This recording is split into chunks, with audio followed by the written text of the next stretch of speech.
approaches to there. And there's disruption to sailings between Dover and Calais because of industrial action at the Port of Calais. And that's the latest. You can stay up to date throughout the day by visiting our website, gbnews.com. Nana Queer, weekends from 3 p.m. Angela, what's on the menu? Well, the menu today really is the battle between King Charles and Prince Andrew about his home, Royal Lodge. It's gone on for quite a long time now because increasingly the place looks very dilapidated. No paint, raw under the way that the whole thing's built, and King Charles gives him £3 million a year to have safety, and also another $1 million just to keep it going, and it costs about £400,000 a month to keep the place going. Really? So it is ridiculous that he's there, and I think it's like anybody. If you get to a certain age, his daughters don't stay there because they stay in London, and you get to when you downgrade. And it's not a big deal, it's not hopeless, it's actually gives you a fresh feeling. And I think it's very silly that he won't do it, but he's determined not to, and the King is determined to, and it seems that if he doesn't listen and make all these decorations properly, that he's going to stop giving him the money, which would be very difficult indeed for him. Because every 5 years, isn't he meant to paint the outside and all sorts of things? And the Queen didn't give him much money in her will. It all goes to the heir. So Charles has got the money. And so, you just wonder how he'll manage because he's only got, what he can do. How he'll manage? He can move somewhere cheaper like the rest of us. I mean, £400,000 a month. Yeah. You could go to Frogmore Cottage, which is the offer. Yes, exactly. That's the offer. And it's all been very decorated. Apparently Meghan did it very nicely. It's much smaller, but it's also very carefully guarded. So he should be able to do that. The People's Channel.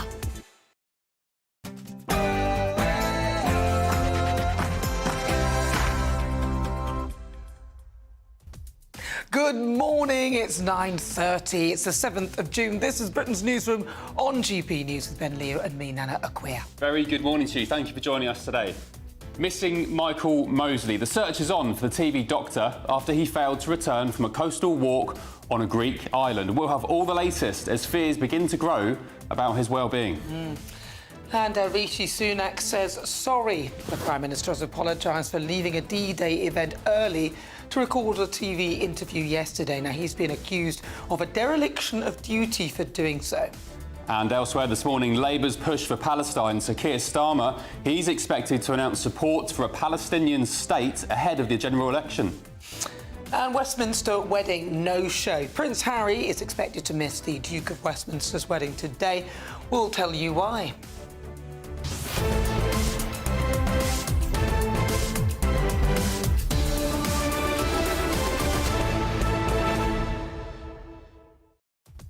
So the big story breaking this morning overnight, TV doctor Michael Mosley on holiday in Greece with his wife and another couple, their friends, missing after going for a walk at around 1 p.m. yesterday. No one knows where he is. A frantic search and rescue operation underway. And as I said in the introduction there, as the time goes on, Nana, you have to... More and more worried, don't we? More and more worried. But they've got a search dog out there now because that arrived today. And hopefully, they'll find him. And elsewhere this morning, Sir Keir Starmer, as we just mentioned, expected to bow down to the Labour left and announce Palestine as a recognised state if Labour get into government. By the way, that was one of the demands from the Muslim votes. Do you remember that? Yes, I do. They had the 18 demands of Labour before their vote would return to the Labour Party. One of them was recognise Palestine. Has he bowed down not just to the Labour left, but to the Muslim vote as well? Well, some people might think that it's the right thing to do. What do you think? As ever, get in touch. gbnews.com/your say. But first, let's get your latest news with Tatiana Sanchez, the birthday girl. Happy birthday, Tatiana. Here's your news.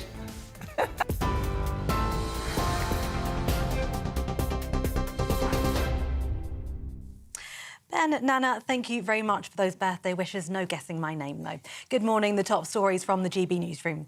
The Prime Minister has apologised for leaving a ceremony marking the 80th anniversary of D-Day so that he could carry out an interview on television. Rishi Sunak said it was a mistake not to stay in France longer after he missed the major gathering attended by world leaders, including US President Joe Biden. Foreign Secretary Lord Cameron was present and the Prime Minister had attended 2 previous memorial events. The Liberal Democrat said he'd brought shame to the office of Prime Minister, while Labour said it was more evidence of a chaotic Conservative party. Posting to social media, Mr Sunak said the D-Day anniversary is a profound moment and the last thing he wanted was for it to be overshadowed by politics. Meanwhile, Rishi Sunak has denied lying over claims that a Labour government would raise taxes by £2,000 per household. The Prime Minister said during a televised debate that the figure had been checked by independent Treasury officials. But the Treasury's Permanent Secretary has suggested the figure isn't a full representation of his estimates. Both the Conservatives and Labour have pledged not to increase income tax, national insurance or VAT. Parents earning 6-figure salaries could be able to keep some or all of their child benefit payments under a new proposal by the Conservative Party. The party is pledging to increase the income threshold, which sees some people start losing child benefits if they earn more than £60,000 a year. Under the proposal, a re-elected Conservative government would raise that figure to £120,000. Minister for Children David Johnston told GB News the plan would make the system fairer for families. As a result of this change, around 700,000 families will get a tax cut of around £1,500 because this is a tax charge they are paying on child benefit, which they will not be paying if they're under that £120,000 household income threshold. But we have lots of policies to support people in other ways, including our big childcare rollout, which I'm responsible for, which is also going to save working families around £7,000 on the cost of their childcare once it's been rolled out by next September. For the latest stories, sign up to GB News Alerts by scanning the QR code on your screen or go to gbnews.com/alerts. Now it's back to Ben and Nana.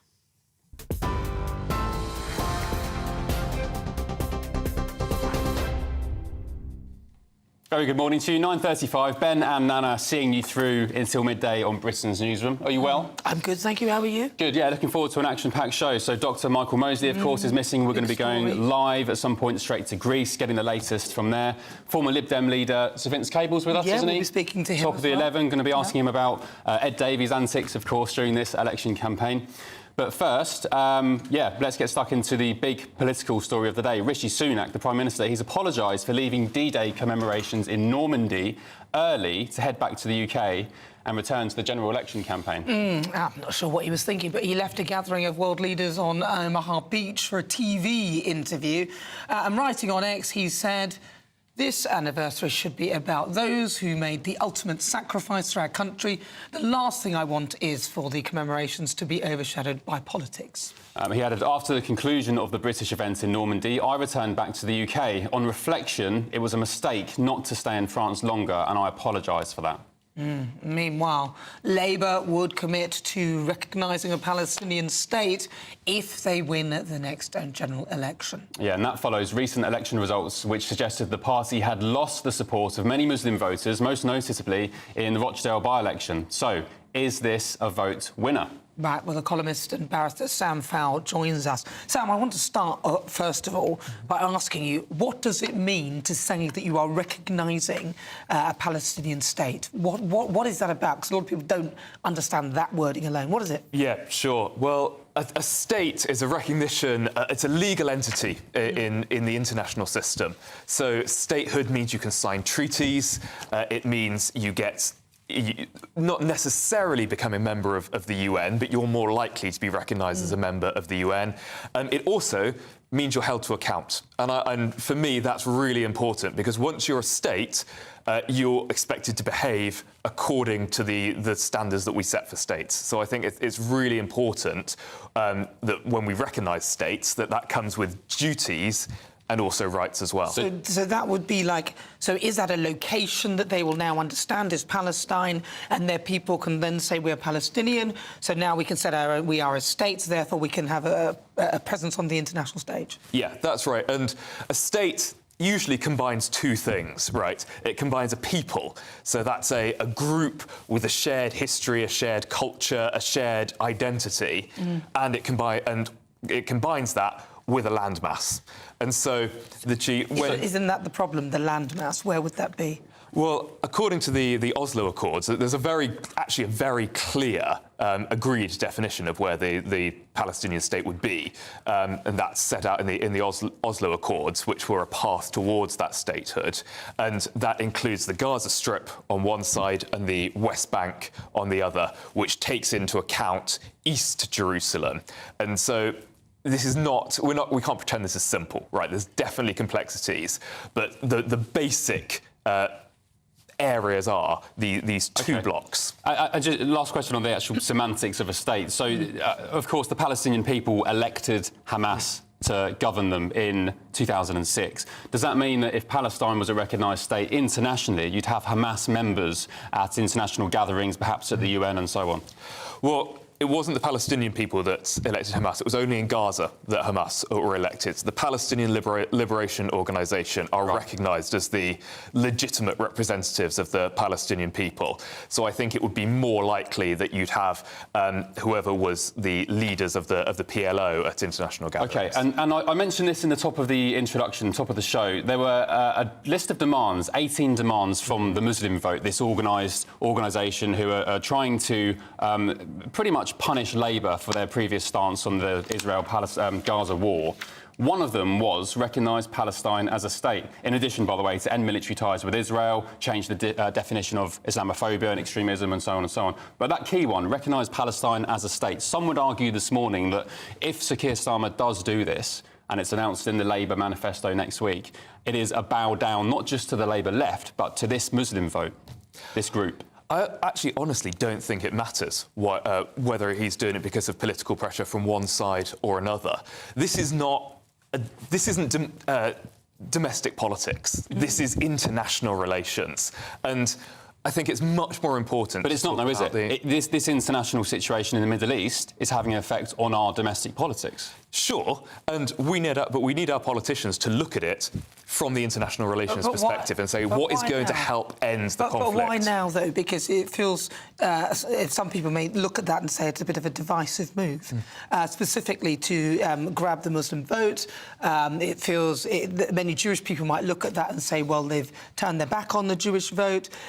Some people would look at that and see that this is politically motivated. Well, maybe it is, maybe it isn't. I think it's completely wrong to say that recognising Palestine is turning your back on the Jewish vote in exactly the same way as supporting Israel is turning your back on the Muslim vote. These are not mutually exclusive. It's absolutely right that both Israel and the Palestinians, Israelis and Palestinians, have their own states because they are both legitimate peoples. And legitimate peoples deserve self-determination, they deserve statehood, and they deserve, as states, to be held to account to international law. Yeah, I mean, the concern is that he is bowing down to, as I've said, this Muslim vote organisation. Other demands include ensuring Sharia-compliant pensions in the UK, ensuring insurance quotes don't prejudice people called Mohammed, so on and so on. And you say it's an international situation and it's international politics, but again, I argue it's not, because we're now having a situation thousands of miles away in the Middle East affecting our politics here. So it is a concern. Can I just get your thoughts briefly on this Rishi Sunak apology this morning for leaving D-Day early? Was it another election gaffe from the Tories and particularly the PM? It's a huge blunder, and it all comes down to this misleading quote about the £2,000 tax addition from Labour, because he had to then, because when that was revealed to have actually not been true, or at least revealed that the civil service said don't claim that this is coming from the civil service, he then had to go back and do a load of interviews, including this one with Paul Brand, to try and defend himself in that situation. So it comes down to one thing. Look, if he just told the truth in the debate, he wouldn't be in this mess. Well, you could say that, but on the other hand, I think it was 21 of the findings were part of a civil service or a Treasury sort of an external finding, and then there were about 5 other findings that were not from the civil service. So there was a combination of things there where he came up with that amount. Surely it would have been better for the Labour Party to focus on what they are doing and themselves, rather than just... We're all talking about this £2,000, but, you know, on the grand scheme of things, the Labour Party could have been far cleverer and looked at how much the Conservative Party would have been costing the taxpayer. Well, I think they did, and the Spectator did it for them, came up with £3,000, and it took Keir Starmer a very long time to discount this £2,000. In fact, it took about 20 minutes. Yeah, and you know what? I think we need a debate where politicians shouldn't have to even bother with that. If someone's lying, I want the moderator to say, that's absolute rubbish, tell the truth. But there was an element, so it depends on whether you look at where the majority of the findings came from, which I think were a civil service, of civil service origin, yeah? So there was a small portion that were other findings, but you would do that normally. So do you think this is slightly disingenuous to be focusing so heavily on this, when actually if you focus on how much the Conservative Party are going to cost the voter, you might find that's more? No, not at all, because I think integrity is the most important thing that a politician can have. And Rishi Sunak was in possession of a letter from the most senior civil servant in the Treasury that didn't say some of these findings were from us and others were from other people. It said, that letter said, do not say that any of this is from us. We don't endorse any of this. But is it true? That's what we want to know. Like, we don't care, you know, like some of the findings could have come from here. What we want to know is it true? We're focusing on this £2,000. Is it true? Wherever these findings come from, is there an element of truth to what is being said? Will it cost £2,000? We know it's not true, because we know that number was inflated using a series of assumptions put in by Conservative special advisors that included, for example, using gross figures rather than net figures. So why wasn't Sir Keir Starmer on his toes and alert enough in that debate to pick up Rishi Sunak on it? Well, why should he There's this quite bizarre, frankly, in my opinion, theory online that he was deliberately waiting because he's got experience as a prosecutor, that he was going to snare him the morning after. I think that's total rubbish. He just didn't know that it was a lie. Maybe he did. And it shows how unprepared he was. Why should politicians have to spend their valuable speaking time just going through all the lies the other guy tells, rather than talking about the real issues? But that is the real issue. People want to know how much it's going to cost. So rather than... What irritates me about this so much is that they're all focusing on where they got the money from, or where they got the information from, the findings. What we want to know is how much truth is there to the findings, how much will the Labour Party cost the taxpayer, as we want to know how much will the Conservative Party cost the taxpayer. And, you know, rather than, oh, well, some of it was true, some of it wasn't, just I think everyone's just a bit sick of this. Cool, OK, well, let's talk about that then, right? Because both parties are ignoring a 12 to 33 billion black hole in their calculations after the election. The recent Conservative budget was only allowed to do a tax cut that wasn't really a tax cut, on the basis of essentially shunting this down the road, and the requirement would either be to borrow or impose austerity beyond even what we had 2011 to 2014 after the next general election. So that's the real reality of the Conservative situation. The Labour situation, as I argued in my column yesterday, is that they've got a far more sensible plan, which is looking at stability, but at the same time they don't have a plan for investment. So neither party has a clear idea of how they're going to deal with that black hole. You want growth, and that's probably the way to do it. Well, thank you very much. Thank you, Sam. Sam Fowles, thank you very much. Really good to talk to you. There just seems to be a lack of sort of, you know, sharpness and shrewdness about Rishi Sunak and Keir Starmer at the moment. You've got Sir Keir Starmer this morning being accused of bowing down to this Muslim vote organisation by recognising Palestine. Rishi Sunak leaving the D-Day commemorations yesterday early, amongst other gaffes he's made, not least the getting drenched at the lectern announcing this election. Oh, well, let's not even go there. Listen, stay with us. Up next, we're crossing over to Greece for the latest on the missing TV doctor, Michael Mosley. You're with Britain's Newsroom on GB News.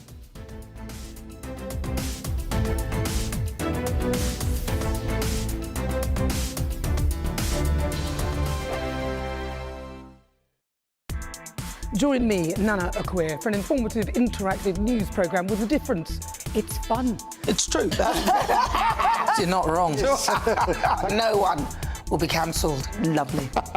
Join me from 3 p.m. every weekend, only on GB News, Britain's news channel.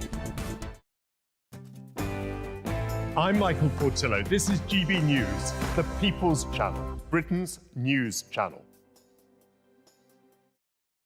This is GB News, Britain's news channel. This is about the Biden administration kind of resisting calls from Harry's lawyers whether or not this ongoing thing about releasing his visa records over the alleged, in Spare, he admitted to taking, remember his memoir Spare? He admitted to taking cocaine, marijuana and magic mushrooms. And a lot of people are saying, was he honest and truthful in his application, in his visa application? You have to say, have you taken drugs? He said no, and then in Spare he said yes. So I think this is absolutely fascinating. They're saying they can't release these records because there is a stigma attached to law enforcement records. Yes, there's a stigma attached to that, but then don't say... everybody else, if you write yes on a visa application, you will be chucked out of the United States. You will be denied entry.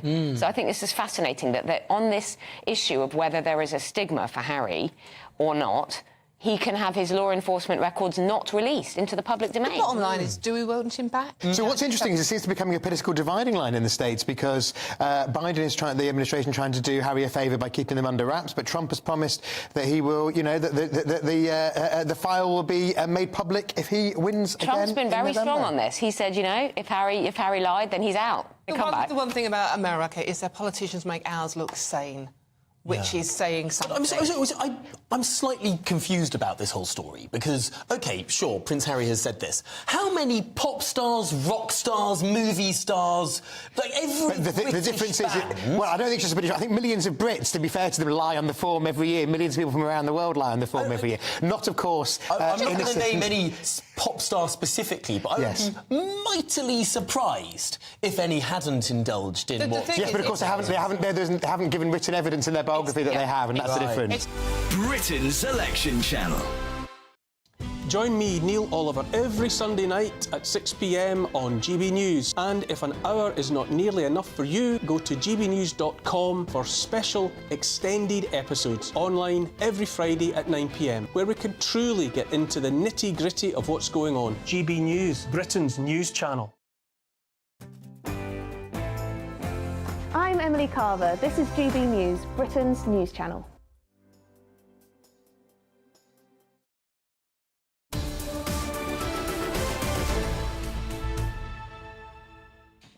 Welcome back. It's 9:50. Ben and Nana with you on Britain's Newsroom, only on GB News. So the big story this morning outside politics, Nana, is missing TV doctor Michael Mosley, who's been, he's disappeared essentially from a Greek holiday island with his wife. A massive search is underway with islanders and holidaymakers all pitching in. Well, freelance journalist Daphne Tollis, she's heading to Athens now. She joins us. Daphne, what can you tell us? Can you give us an update? Yes, so this is the second day that the search is ongoing. It's the Coast Guard, fire service, local search and rescue teams, helicopters, a canine sniffer dog, specialized in searching for missing people. They're all scouring the land and the sea in order to find Dr. Michael Mosley.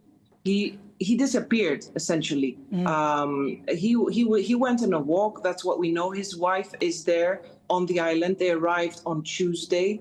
They were going to stay in a property with another couple of friends of theirs. So he essentially left. He went on a walk. A local woman, saw him. She said that she told the Greek public broadcaster that she saw him at around 2:30 Greek local time on Wednesday. But then by 7:30 p.m. Greek time, he hadn't returned. So his wife, of course, was worried, and she went to the authorities and said, my husband hasn't returned.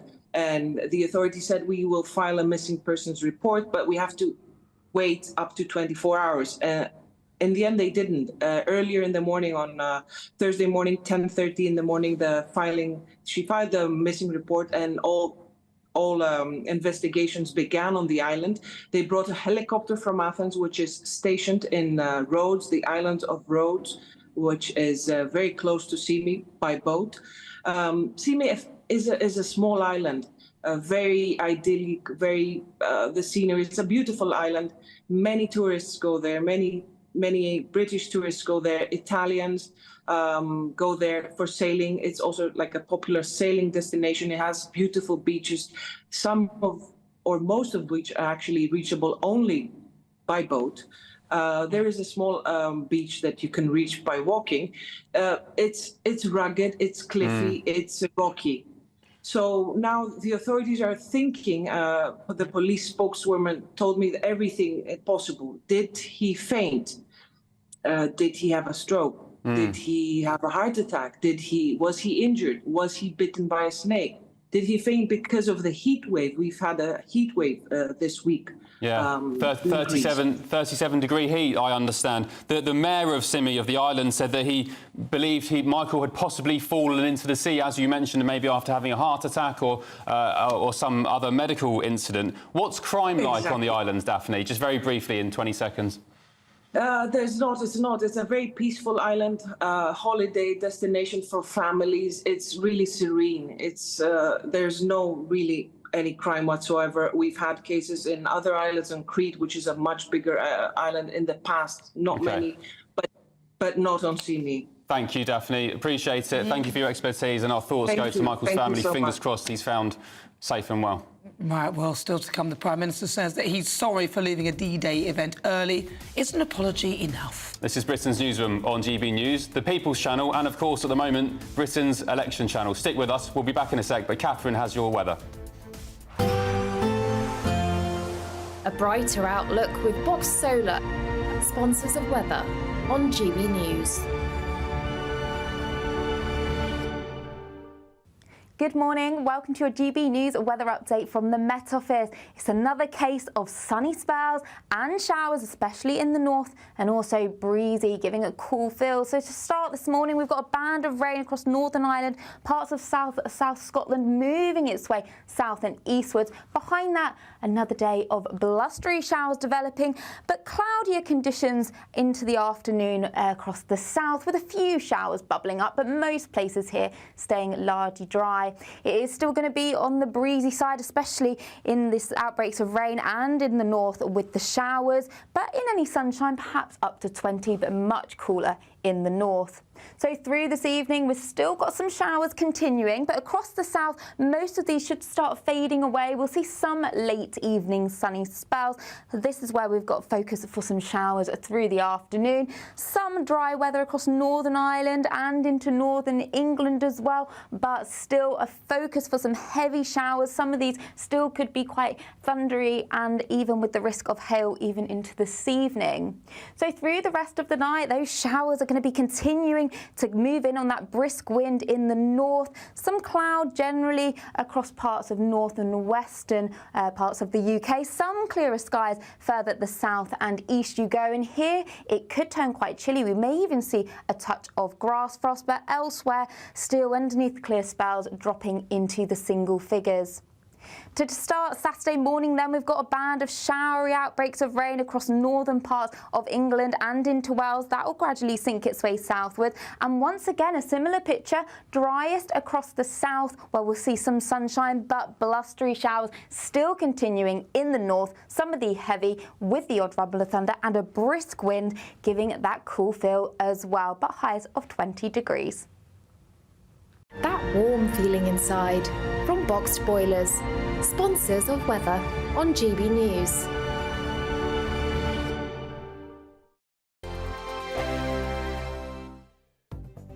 The latest GB News travel. Good morning, I'm Russell Holding. In Lincolnshire, the A52 is closed westbound off the A1 north of Grantham after an accident causing delays. The M40 in Oxfordshire is closed northbound from junction 9 at Bicester to 10 at Brackley after a lorry overturned with a shed load. An alarm delays towards there, and as you divert, A6, the A13 is partly blocked westbound by an accident at the Tarpots Junction at South Benfleet. In London, Stroud Green Road in Finsbury Park is closed off Seven Sisters Road at the 12 pins traffic lights for an investigation. There are long delays on approaches there. In West Sussex, the A280 is closed off the A27 between Ammering and Findon after an accident. In Dorset, the A350 is closed between East Compton and Shaftesbury after an accident, and there's disruption to ferry sailings between Dover and Calais because of industrial action at the port of Calais. That's the latest. You can stay up to date throughout the day by visiting our website, gbnews.com. It's the Great British Summer Giveaway, and have we got a prize for you? There's a totally tax-free £15,000 in cash to make your summer spectacular. Spend that extra cash however you like. You'll also win a brand new iPhone, Apple AirPods, and if that wasn't enough, a £500 voucher to spend at your favourite UK attraction, so you can enjoy amazing days out this year. For a chance to win the iPhone, treats, and £15,000 cash, text prize to 63232. Text costs £2 plus one standard network rate message, or post your name and number to GB06 PO Box 8690 Derby DE1 9TT. UK only. Entrance must be 18 or over. Lines close at 5 p.m. on the 28th of June. Full terms and privacy notice at gbnews.com/win. Please check the closing time if listening or watching on demand. Good luck. Hi there, I'm Michelle Dewberry, and I'm going to take a second to tell you all about my show, Dubes & Co. We start off with the issues of the day. We then bring in both sides of the argument. We get rid of the disrespect. And then you throw me into the mix. And trust me, I'll tell it exactly how it is. And then, of course, the magic ingredient, you at home. We mix it all together, and what have we got? In my opinion, the best debate show in town. Monday to Friday, 6 till 7 on GB News, Britain's news channel. I'm Patrick Christie's. Every weeknight from 9, I bring you 2 hours of unmissable, explosive debate and headline-grabbing interviews. What impact has that had? We got death threats and the bomb threat and so on. As time passes, she could have said stump. You made my argument for me. My guests and I tackle the issues that really matter with a sharp take on every story. It went everywhere. Something practical could be done. Or I can become something different. Patrick Christie's tonight from 9 p.m. only on GB News, Britain's news channel.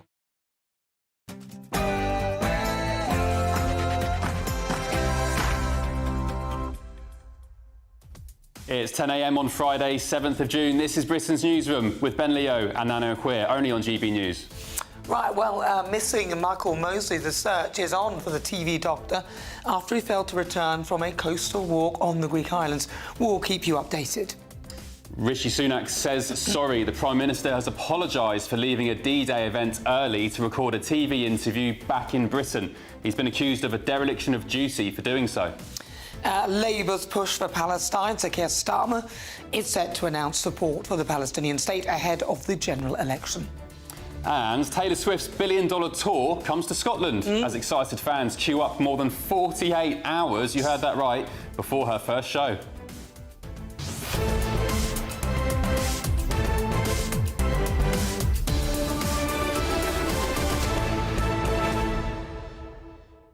Hours. I don't get it. She was in Cats. She looks like a cat. You know what I mean? I don't get it. Why? Nana, meow. But she looks like she was in Cats, so she won't mind that. She's got an average voice. I think she's quite average looking. You know, well done to her, good on her. But I just don't get it. 48 hours. What's wrong with you people? Incredibly popular though, and there was a story last week saying that because of her trip to Scotland, lots of homeless people were being kicked out local accommodation hotels. On the flip side though, she is very generous apparently when she goes on tour in lots of cities she goes to. She donates to lots of charities and projects. Well, I like her. I mean, I'm sure she's a lovely lady, but I just... You're not a Swiftie, we get it. I can't think of one really good song that she has done. Listen, if you think of one really good song that she's done that resonates to you all the time, get in touch, gbnews.com/your say. But first, let's get your news with Tatiana.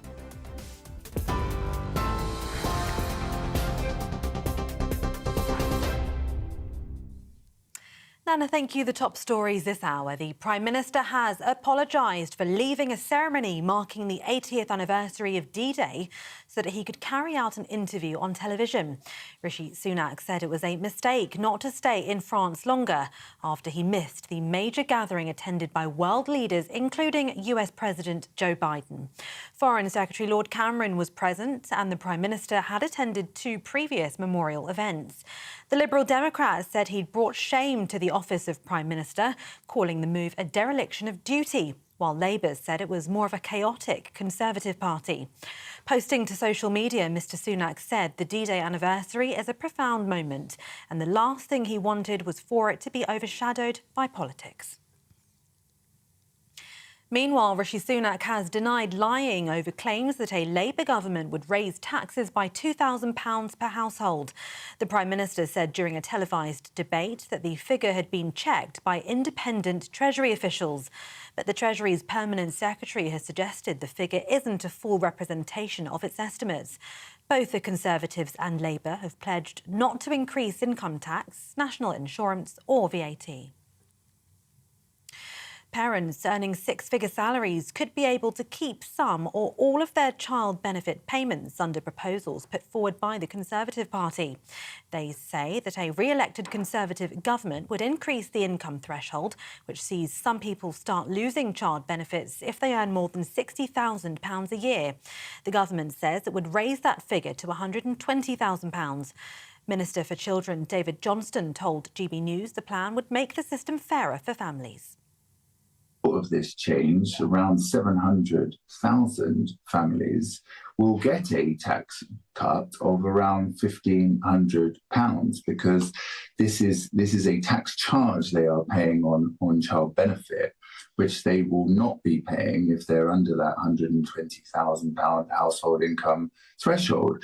But we have lots of policies to support people in other ways, including our big childcare rollout, which I'm responsible for, which is also going to save working families around £7,000 on the cost of their childcare once it's been rolled out by next September. Labour is expected to unveil plans to recognise Palestine's statehood as part of its election manifesto. It's understood the pledge will come as part of any peace talks rather than part of a final peace deal. Labour leader Sir Keir Starmer has previously said that he wants to recognise a Palestinian state, but such a move would need to come at the right time. It comes after Labour faced setbacks in the local elections in some previously safe areas. Political commentator John Oxley told GB News that it's become a sensitive issue in British politics. Pure politicking, but I think giving it the prominence and putting it in the manifesto probably is factoring in those political decisions, particularly the West Midlands Melty. That was very close, where there was a startup candidate who focused predominantly on Gaza. I think he's running in one of the constituencies as well. So it's both, I think. I think it is something they care about, something they feel they should be saying something about. But there is a reason to be making it so prominent, and that is, voters in these seats where Labour are normally very strong. Now, the search for British broadcaster Michael Mosley has resumed after he went missing whilst on holiday on the Greek island of Symi. Known for his many TV appearances and the podcast Just One Thing, the 67-year-old presenter was last seen on Wednesday. He'd set off on a walk to the centre of the island. Local police paused the operation late last night but continued it this morning with reinforcements. Police and firefighters have since used drones to scan the island, which is about 25 miles north of Rhodes. And a woman who allegedly inspired the character Martha in the Netflix series Baby Reindeer is suing Netflix. Fiona Harvey claims the character of Martha is based on her. In a lawsuit filed in a California court, she argues that Netflix spread what she called brutal lies about her to over 50 million viewers. The series is said to be based on the real-life experiences of comedian and writer Richard Gadd. But after the show became a hit, he asked viewers not to speculate over its origins. In a statement, Netflix said they intend to defend the matter vigorously and they stand by Richard Gadd's right to tell his story. For the latest stories, sign up to GB News Alerts by scanning the QR code on your screen or go to gbnews.com/alerts. Now back to Nana and Ben.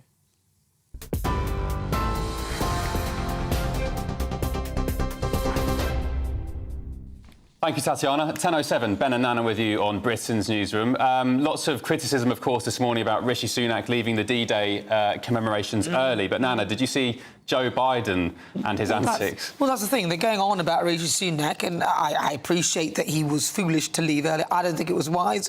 Barbara says all this talk about Sunak leaving D-Day event. He did his bit, but he's still got responsibilities to attend back here. People jump on a bandwagon for nothing. I would, you know, that's fair enough. But what about Joe Biden? How come he got off? Nobody's talking about the fact that he tried to sit on an imaginary chair. What was he doing? And where was he whisked off to as well by Jill Biden? It was all very... He tried to sit down, he pulled a very bizarre pose, and then suddenly he was whisked off out of the event. So look... It was nothing to see here, nothing to see here. The leader of the free world has just tried to sit on an imaginary chair. Don't worry about it. So, you know, if Rishi Sunak deserves some stick and he has apologised, just remember, at least we've not got Joe Biden. One more message from David. Good morning, David. You say recognising Palestine should not be a simply left-wing thing. If anyone believes in a two-state solution, the two states must be recognised. If Labour keeps this promise, they will fall in line with a growing number of other Western countries. And this one from Phil says, after Starmer's latest declaration on Palestine, isn't it time the electorate started to wake up and smell the coffee for the sake of our country's future security and wealth? I mean, that's just one opinion. A lot of people, as you said, think it's a wise move for him to recognise it as a state. The concern this morning from some cohorts is that it's just bowing down to this organised Muslim vote who, I said in the last hour, they have 18 demands of Labour before they'll officially lend back the Islamic vote to Labour. Which, you know, essentially lost them a good swathe of votes in the local elections. But true, but then, of course, there's the Jewish votes as well. I mean, some people who are Jewish may look at that and see that Keir Starmer's turning his back on the Jewish people, and with the anti-Semitism that people were talking about earlier in his party, a lot of questions may well be being asked. Yeah, keep those comments coming in, gbnews.com/your say, and if you haven't seen the Joe Biden footage during the rounds online, try and take a look. Well, have we got it here? Have we got it quickly? Let's play it now. Should we have a quick look? So, for those of you on radio, Joe Biden is, he's just... Where is he? He's not on yet. That's Macron. That's Macron, yes. Macron's running off somewhere. Looking a lot more sprightly than... Oh, here we go. Joe and Joe Biden, they're walking sort of staunchly. I think this is the bit where they're walking away after the incident. This is the walking away bit after the incident where she sort of moves him away gradually as though there's nothing wrong. It was, that was the bit. Very funny. We will play the other bit. OK, we move on. Let's go back this side of the pond. Rishi Sunak, he has, of course, apologised for leaving D-Day commemorations in Normandy early to head back to the UK and return to the general election campaign. Well, he left a gathering of world leaders on Omaha Beach for a TV interview. Writing on X, he said that the anniversary should be about those who made the ultimate sacrifice for our country. The last thing I want is for the commemorations to be overshadowed by politics. He continued, after the conclusion of the British event in Normandy, I returned back to the UK. On reflection, it was a mistake not to stay in France longer, and I apologise for that. So, is Labour right in saying this is a, quote, embarrassing dereliction of duty? Well, joining us now is Lieutenant Colonel Stuart Crawford. He's a former British Army officer. So, yeah, I mean, are Labour right? Is it a dereliction of duty for him to leave when he did?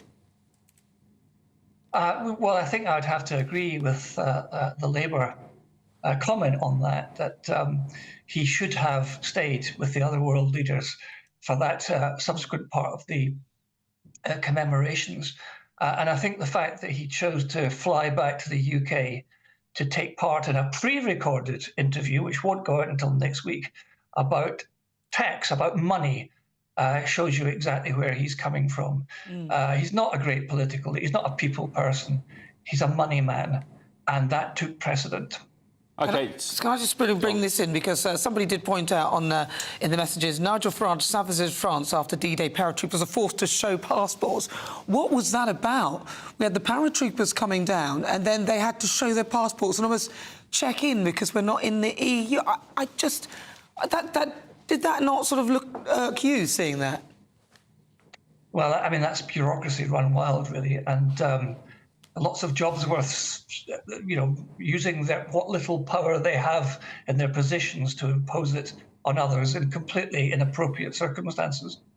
But wouldn't they show passports anyway? I mean, why would soldiers be, you know, exempt from showing passports. We always showed passports when you travelled to France before Brexit, and you've had a lot of Remainers in recent days. But at this event, though, it's like an event. Why would they? Because they parachuted in from England. Yeah, but you would have thought that they could have any paperwork could have been done beforehand, and they wouldn't have to do that. Literally, there they got out little iPads and everything. I'm sorry, that was. I get your point. It's probably a bunch of jobs worse, but the Remainers were seizing on that to try and say, look, this is what Brexit's done. Well, in actual fact, we showed passports before Brexit, so it didn't quite make sense. Well, they should have done it before then. If I may ask you, one of our viewers, Jason, he said, what's the problem with what Rishi Sunak did? He flew over there, met with world leaders, paid his respects and made a speech. The way everyone's going on as if he never went and totally snubbed it is wrong. Well, I mean, I just disagree fundamentally with that. He should have remained there while the other world leaders were there on Omaha Beach. And if I'd been one of the old boys out there in Normandy, having made the journey, probably for the last time, I'd be thinking, well, where the hell's the Prime Minister? It's not as if he's a sort of naughty schoolboy frightened of missing the last bus home and having to ask his mum to come and pick him up. He's the Prime Minister of the United Kingdom. And when he was out there, he should have read the room and changed his schedule, which he has every power to be able to do. Mm-hmm. OK, Lieutenant Colonel Stuart Crawford, former British Army officer, thank you for joining us this morning. Listening to that was former Labour MP Sean Simon, who joins us now. Good morning, Sean. The Prime Minister has apologised this morning. Does that cut it? Is that enough? Can we just move on? It's a tactic. That's the people who work for him, who advised him badly in the first place, saying, look, there's nothing. This is a terrible thing that's happened. We made a mistake. You can't argue about it. You can't justify it. All you can do is apologise. Hope that makes people think good things about your character instead of the bad things about your character that they're thinking because you left these events early. And hope they will have said to him, let's hope that this just kills the story fairly quickly and we can just move on. It's just a tactic. It doesn't tell you anything about Rishi Sunak. The actual event tells you a lot about Rishi Sunak, which is all about the arrogance of the man. That's it's as others viewers have said, you know, he went, it's not as though he didn't go, but he left early because he thought he was so important. It's all about Rishi Sunak all the time. The rules that apply to other people don't apply to Rishi Sunak. He's notorious for it, always leaves early. Hold on. It's always about the next thing. Hold on a bit. I think that's a bit of a stretch. Hold on. Sorry. It's a bit of a stretch to say that because of that, rules that don't apply to... He doesn't think that rules apply to him and all that. I mean, you don't know what he thinks, first of all, so you can't really say that. He made a mistake. He acknowledged that he shouldn't have gone. But throughout this whole thing, there have been quite a few mistakes. I mean, let's talk about Keir Starmer, for example. Just very briefly, I mean, the healthcare question, whether he'd use the NHS if one of his relatives were dying. I mean, some people look on that and think, well, get yourself out of the queue. Why would you stay in the queue for somebody who desperately needs to be in the queue, where you could get out of the queue and give somebody else that space? You say I don't know what he thinks. Like everybody else, I'm judging the man in the middle of a general election campaign. I'm trying to make my evaluation based on not just what he's done in the last few weeks, but what he's done in the last few years of the man's character from the way he behaves. And he always thinks he's a special case. He's one of those classic, overprivileged public school boys. Can you give another example then? Well, you could say that about Keir Starmer, though. I mean, I'll give you. Keir Starmer's not an underprivileged public school boy. He's a working class. He's not. He's a millionaire. He's a millionaire. He is a working class man who's done well for himself by working hard. Rishi Sunak has Sean, sorry to interrupt. If you let me just finish what you're saying. Rishi Sunak is... Sorry, just finished. Rishi Sunak has the arrogance of privilege dripping from every pore, and he can't hide it, and that's why people don't like him. Well, I've got to say, though, Keir Starmer is very privileged too. I mean, not only did he get a private... So he went to grammar school, which somebody else paid for. He also is a millionaire. Listen, just stay right there. We want to come back to you, Sean. I've just got across to the SNP First Minister, John Swinney, who is in Glasgow now. Fiscal studies are saying will be significant cuts in public expenditure in a whole host of different areas of policy in the years to come unless Labour take a different stance. And the thing that bewilders me about the Labour Party's stance is that the only way you can strengthen the public finances is to get the economy to perform better. And what the Tory example has shown us is that if you cut public expenditure, the economy doesn't perform well. You've got to invest. You've got to invest in the National Health Service so that people can be treated quicker, so they can get back to their work. You've got to invest in skills so that people can have the skills of tomorrow, so they can utilise those skills for tomorrow to invest in the economy. You've got to have the investment in our public infrastructure so we can undertake the major capital projects which this government has undertaken in a whole host of different areas of the country, whether it's the M74 completion in Glasgow, or the M80 completion, or whether it's the Airdrie to Bathgate Railway, or whether it's the Queensferry Crossing, or the Aberdeen Western Peripheral Route. All these major infrastructure projects that have fuelled the economy, that's come from public investment, but that is going to be cut and restricted because of the stance being taken by the Labour Party. Now, my only explanation of that is that people in the Labour Party must be so terrified of scaring off Tory voters in England that they are adopting the same approach to public policy as the Conservatives. Well, in Scotland, that's not on. We don't want that here in Scotland, because what we want in Scotland is investment to boost our economy. So there is a simple choice emerging in the course of this election campaign, which will be central to the argument the Scottish National Party puts forward in the weeks to come. Is that if you vote Labour in Scotland, you're voting for spending cuts. Yeah. If you vote SNP, you're voting for investment. If you vote Labour in Scotland, you're voting for... OK, that was the SNP's John Swinney talking in Glasgow on the election trail. Let's go back to Sean Simon, former Labour MP, who is still with us, I believe. Sean, are you there? I'm still here. Good. Yeah, sorry about that, Sean. We just had to quickly cut live to him because it's a little breaking story right there. Where were we? We were talking about Sir Keir Starmer. You say he's working class. Well, I mean, he went to Reigate Grammar School, for starters, a fee-paying school. So does that make him working class? And as far, I mean, I'm not an expert in Keir Starmer's education. As far as I know, when Keir Starmer went to school, it was a state grammar school that he didn't pay for. I don't believe that Keir Starmer's his toolmaker father and his NHS nurse mother were paying big bucks. No, they didn't. Can I just say they didn't pay? You're right, because at the beginning they didn't, but then it became a grammar, sort of a fee-paying school, and then the state paid for it. So he got his fees paid for because he was already at the school at the time. So as I understand it, that's what happened. So it became... Don't get me wrong. Don't get me wrong. I'm not saying that Keir Starmer is just the same as everybody else now. He's done very well for himself. He's a King's Counsel. He was the Director of Public Prosecutions, effectively the Chief Executive of the Crown Prosecution Service, a major arm of government. He had 7,000 staff, £500 million budget. He's the only prime ministerial candidate, as far as I can see, there's ever been in British history with really significant executive experience of actually running something big and important. Yeah, he's done well for himself, but he came from ordinary working class roots.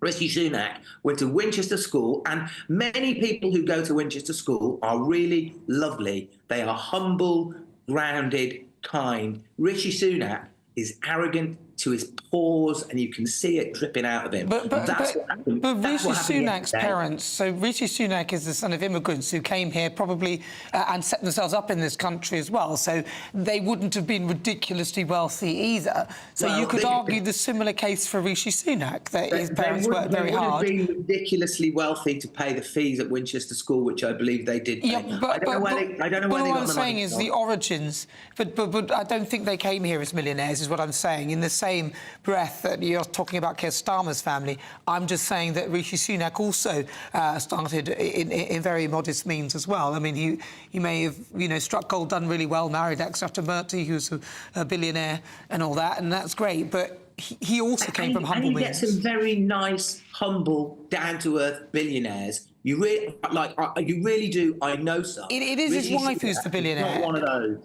He's one of those people that every time he walks into the room, people don't like him because all he's interested. I completely agree with the Lieutenant Colonel who was on before, who said he's a money man. All he cares about is himself, and all he cares about is money. And people can see that. I don't know whether he meant it as in he only cares about money. I think he was talking about that he's very financially, fiscally focused, whereas Keir Starmer is very litigiously focused. So I'm not sure that that was meant to be an insult. But to be fair, him leaving the D-Day event was not a good thing. Sean, do you hate Rishi Sunak? No, because just listening to how you talk about him, it sounds like you actually hate him as a person. When it seems to be a theme amongst people of the left. I'm offended by him. I find his attitude, not just his attitude to D-Day veterans, but his attitude to British people, I find it offensive. I don't think he is better than everybody else. I don't think his time is more important. I don't think he is worth more than us. But that's what he thinks, and that's how he acts. Well, I don't know whether you can say what he thinks. The office that he was never elected to. Listen, I don't know whether you can say what he thinks because you don't know what he thinks, and the way he acts, I believe, is your perception of him. But in reality, I suspect he's just trying to make the right decisions to win the hearts of the British people, and that D-Day one was definitely the wrong one. Sean, thank you very much for joining us. It's really good to talk to you.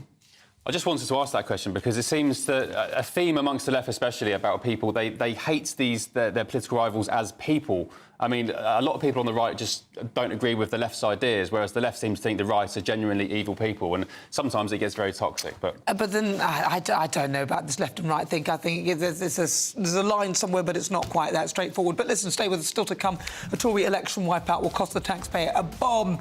Stay tuned to find out more. This is Britain's Newsroom on GB News.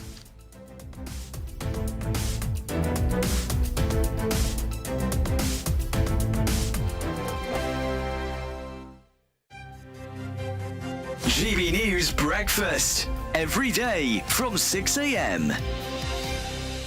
The Princess of Wales has said she's excited by a new report on prioritising early childhood, a cause, as we know, that she's closely associated with. Yes, the task force findings claim that the UK could reap £45.5 billion in economic benefits if firms prioritise early childhood. Well, let's talk about this now with our royal correspondent, Cameron Walker. Good morning, Cameron. Good morning. I suppose it's characteristically Catherine, isn't it, to say she doesn't want to distract from this report by sort of people talking about her health. But we should start probably by saying she said she's not feeling well enough to come and talk about this in public, but sort of saying she's watching it, keeping a close eye from behind closed doors. Yeah, absolutely. This should not be seen as a return to work by the Princess of Wales, but I have been told she's A, read the report and B, been briefed on it. But this all stems really from her work when she started being a working member of the royal family, where she was working closely with people suffering from addiction, mental health problems. And what she found is all of these issues tend to stem from a poor start in life, so the first 5 years of a child's life. So in January 2023, she set up Shaping Us, this awareness campaign for the early years. 2 months later, she convened the business task force, so 8 members of big businesses across the UK, and over a generation, that could add, as they claim, more than £40 billion to the UK economy each year. We spoke to Peter Grigg yesterday. He's the chair of Home Starts UK, a charity which supports young families. Let's hear what he said about the Princess's role in this. She's been a real driving force behind the report and everything it's done. And when we've spent time with the Royal Foundation, what it does, it reminds everyone that this is really important work and early childhood matters, that more businesses should get involved, that more charities are out there for people who want to do more to support families and children. So it's been a wonderful experience. The People's Channel. This is GB News, and we are Britain's election channel. This vote may seem to be about the politicians in the media, but it's actually about you. And we won't ever forget that. Join us up and down the country as we follow every moment together. Now more than ever, it's important to hear all sides as you make your decision ahead of polling day. We're here for you. This is GB News. The People's Channel. Britain's election channel. Are the newspapers getting you down? My wife didn't divorce me that month. Struggling to separate the wheat from the chaff? I know that it's a bit of a circus at the best of times. Well, don't worry. Headliners has got you covered. We'll take the burden of reading the day's news, and if we get depressed, who cares? It's an occupational hazard, frankly. That's Headliners on GB News from 11 p.m. till midnight, and the following morning, 5 till 6 a.m. on GB News, the comedy channel. Nah, just kidding. Britain's news channel.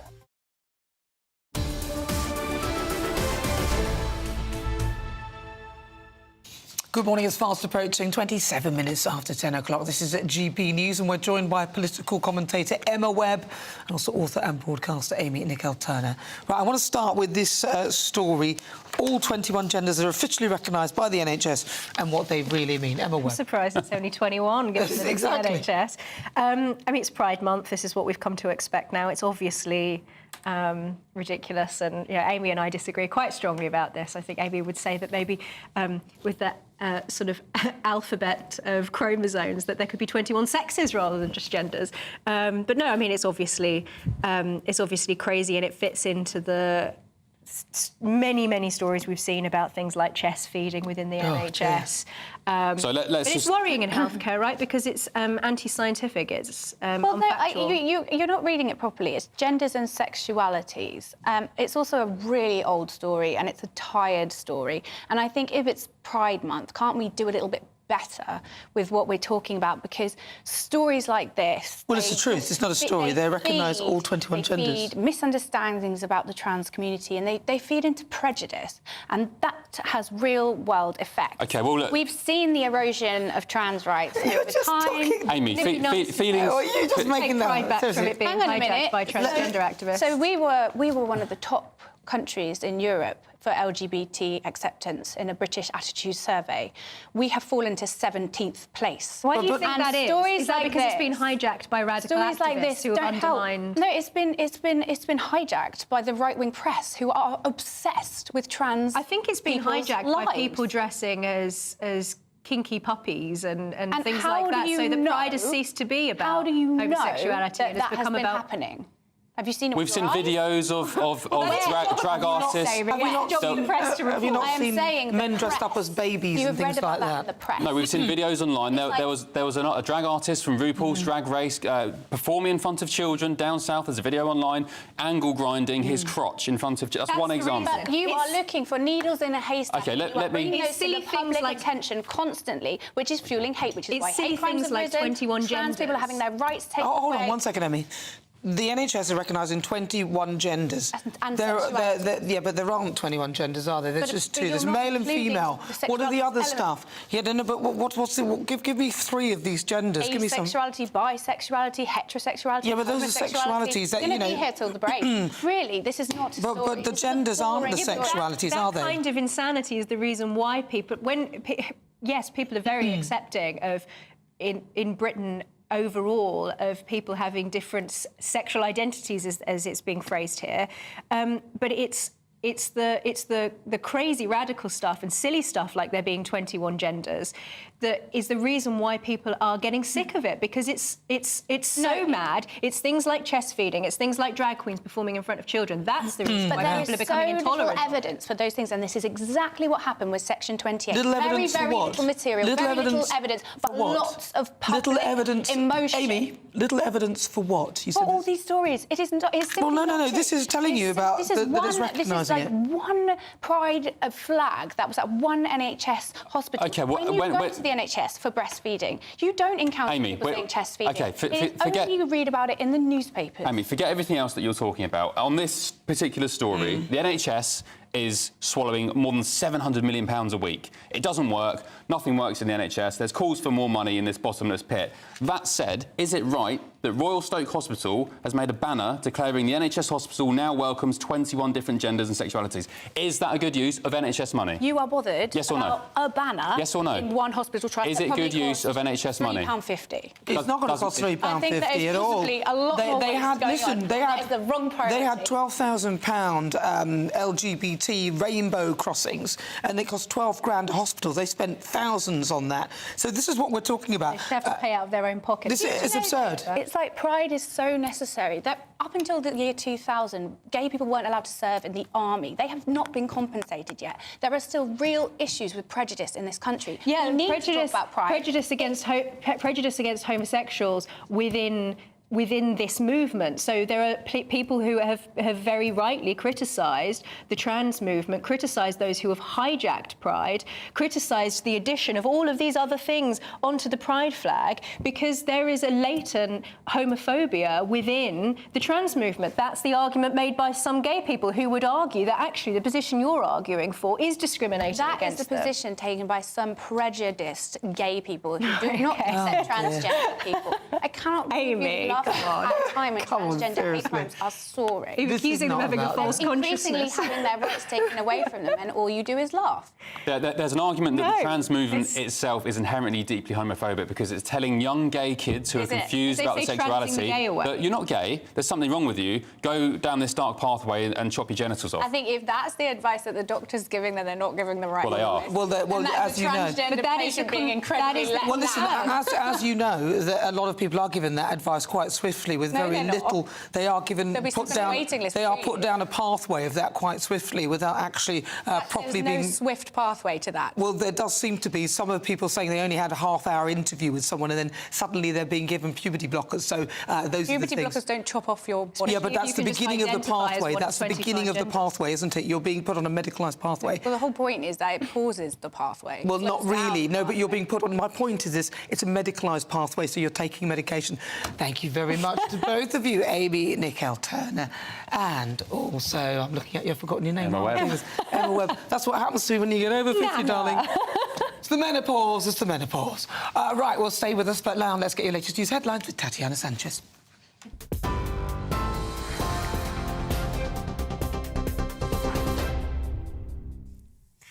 Nana, thank you very much and good morning to you. The top stories this morning from the GB Newsroom. The Prime Minister has apologised for leaving a ceremony marking the 80th anniversary of D-Day so that he could carry out an interview on television. Rishi Sunak said it was a mistake not to stay in France longer after he missed the major gathering attended by world leaders, including US President Joe Biden. The Liberal Democrat said he'd brought shame to the office of Prime Minister, calling the move a dereliction of duty, while Labour said it was more of a chaotic Conservative party. Rishi Sunak has denied lying over claims that a Labour government would raise taxes by £2,000 per household. The Prime Minister said during a televised debate that the figure had been checked by independent Treasury officials. But the Treasury's Permanent Secretary has suggested the figure isn't a full representation of its estimates. Scotland's First Minister John Swinney says the Prime Minister's claim is baseless. It's very clear that the attack that Rishi Sunak made on Keir Starmer on the question of a £2,000 tax increase was baseless. It was not an argument that merited serious consideration or serious argument. It was fundamentally flawed. It was a deceptive argument. And first-time buyers could use the state as a guarantor for mortgages as part of Labour's wide-ranging plans to boost home ownership. It would see an existing scheme extended, meaning that if a bank decided to repossess a first-time buyer's house, the government would compensate some of its losses. The Conservative Party has also unveiled a series of measures designed to boost the property market, including a pledge not to raise stamp duty. For the latest stories, sign up to GB News Alerts by scanning the QR code on your screen or go to gbnews.com/alerts.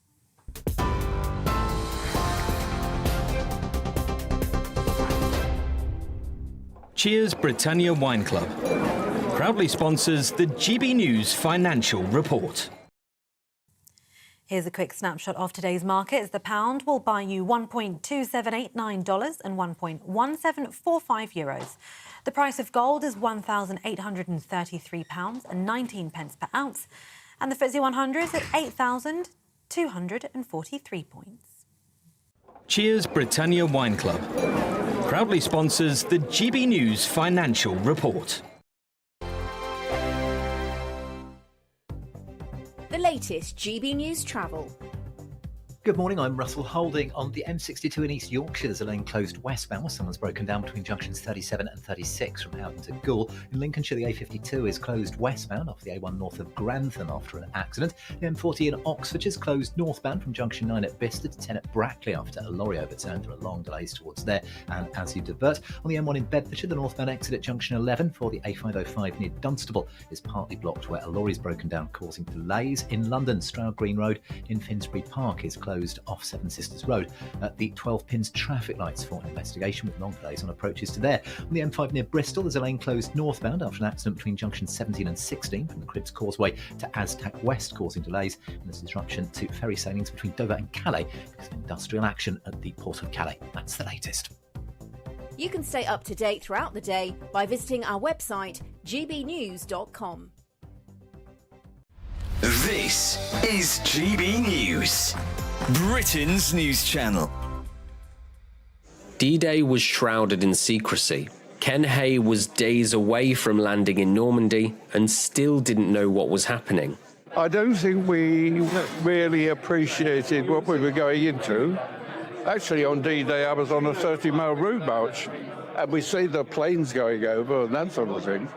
And we realised that wherever they were going, then we got the news that, in fact, it was Normandy, and we knew we were scheduled for that. He arrived on Juno Beach at Coursieux-sur-Mer a few days after the main assault. The soldiers' role was to push forward into enemy territory. I didn't land on D-Day. I landed shortly after in June. I was in the infantry, so I was a rifle and I was up the front. While on night patrol on July 7th, his unit was attacked. My brother was a corporal in the same platoon, and he was out with me. He got back. 16 of us out of 30 got back. 5 of us got captured, and 9 got killed. Germans put him to work in a POW camp in Zabas, Poland. With Soviets advancing, the prisoners were forced to march for 1,000 miles. At one point along there, my leg was chopped. I lay down in the snow. If it hadn't been for 2 guys who fell back in the column and picked me up, I'd have just gone to sleep and frozen to death. 2 American tanks turned up on the 22nd of April, Sunday afternoon, and we were liberated. Ken feels pride for the role he played in Normandy and thanks God for keeping him alive. People say, why did you volunteer for the services? It was a completely different atmosphere then. You did your bit. The People's Channel.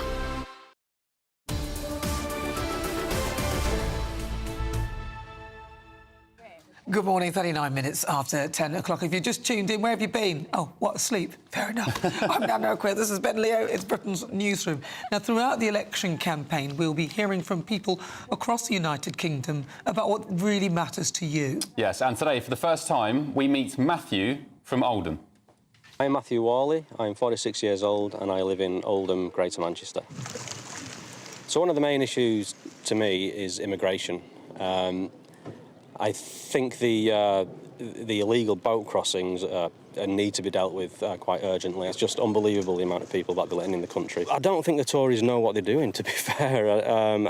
I don't think they've got an answer. The Rwanda plan, they seem to be putting on hold until after the election. I don't know if they're using that as a bit of a bribe for the electorate. So in the past I have voted for Labour and I have voted for Tory, so I'm probably what you consider a floating voter. At this stage in the game, I don't feel I can trust Labour. I don't know who Keir Starmer is and what he stands for, to be fair. And the Tories have just let their voters down. Richard Tice and the Reform Party is saying things that I like, so my vote would probably go for them. I've got quite a young family, 2 young daughters and my wife, obviously, and I do worry about their future growing up in this country, especially with mass migration and the pressure on our services. It's basically a numbers game, and our services are failing, NHS, schooling, housing, that kind of thing. So I'm wondering what this country will look like in the next 10, 20, 30 years' time if nothing is done about it. the people's voice. That's what they're thinking. Interesting. I think we'll cover this a little bit later because Russell Thomas, he's talking about the paratroopers. He says, why isn't GB News showing the commentary on the British paratroopers who had to show their passports to French authorities on the beach after they landed yesterday?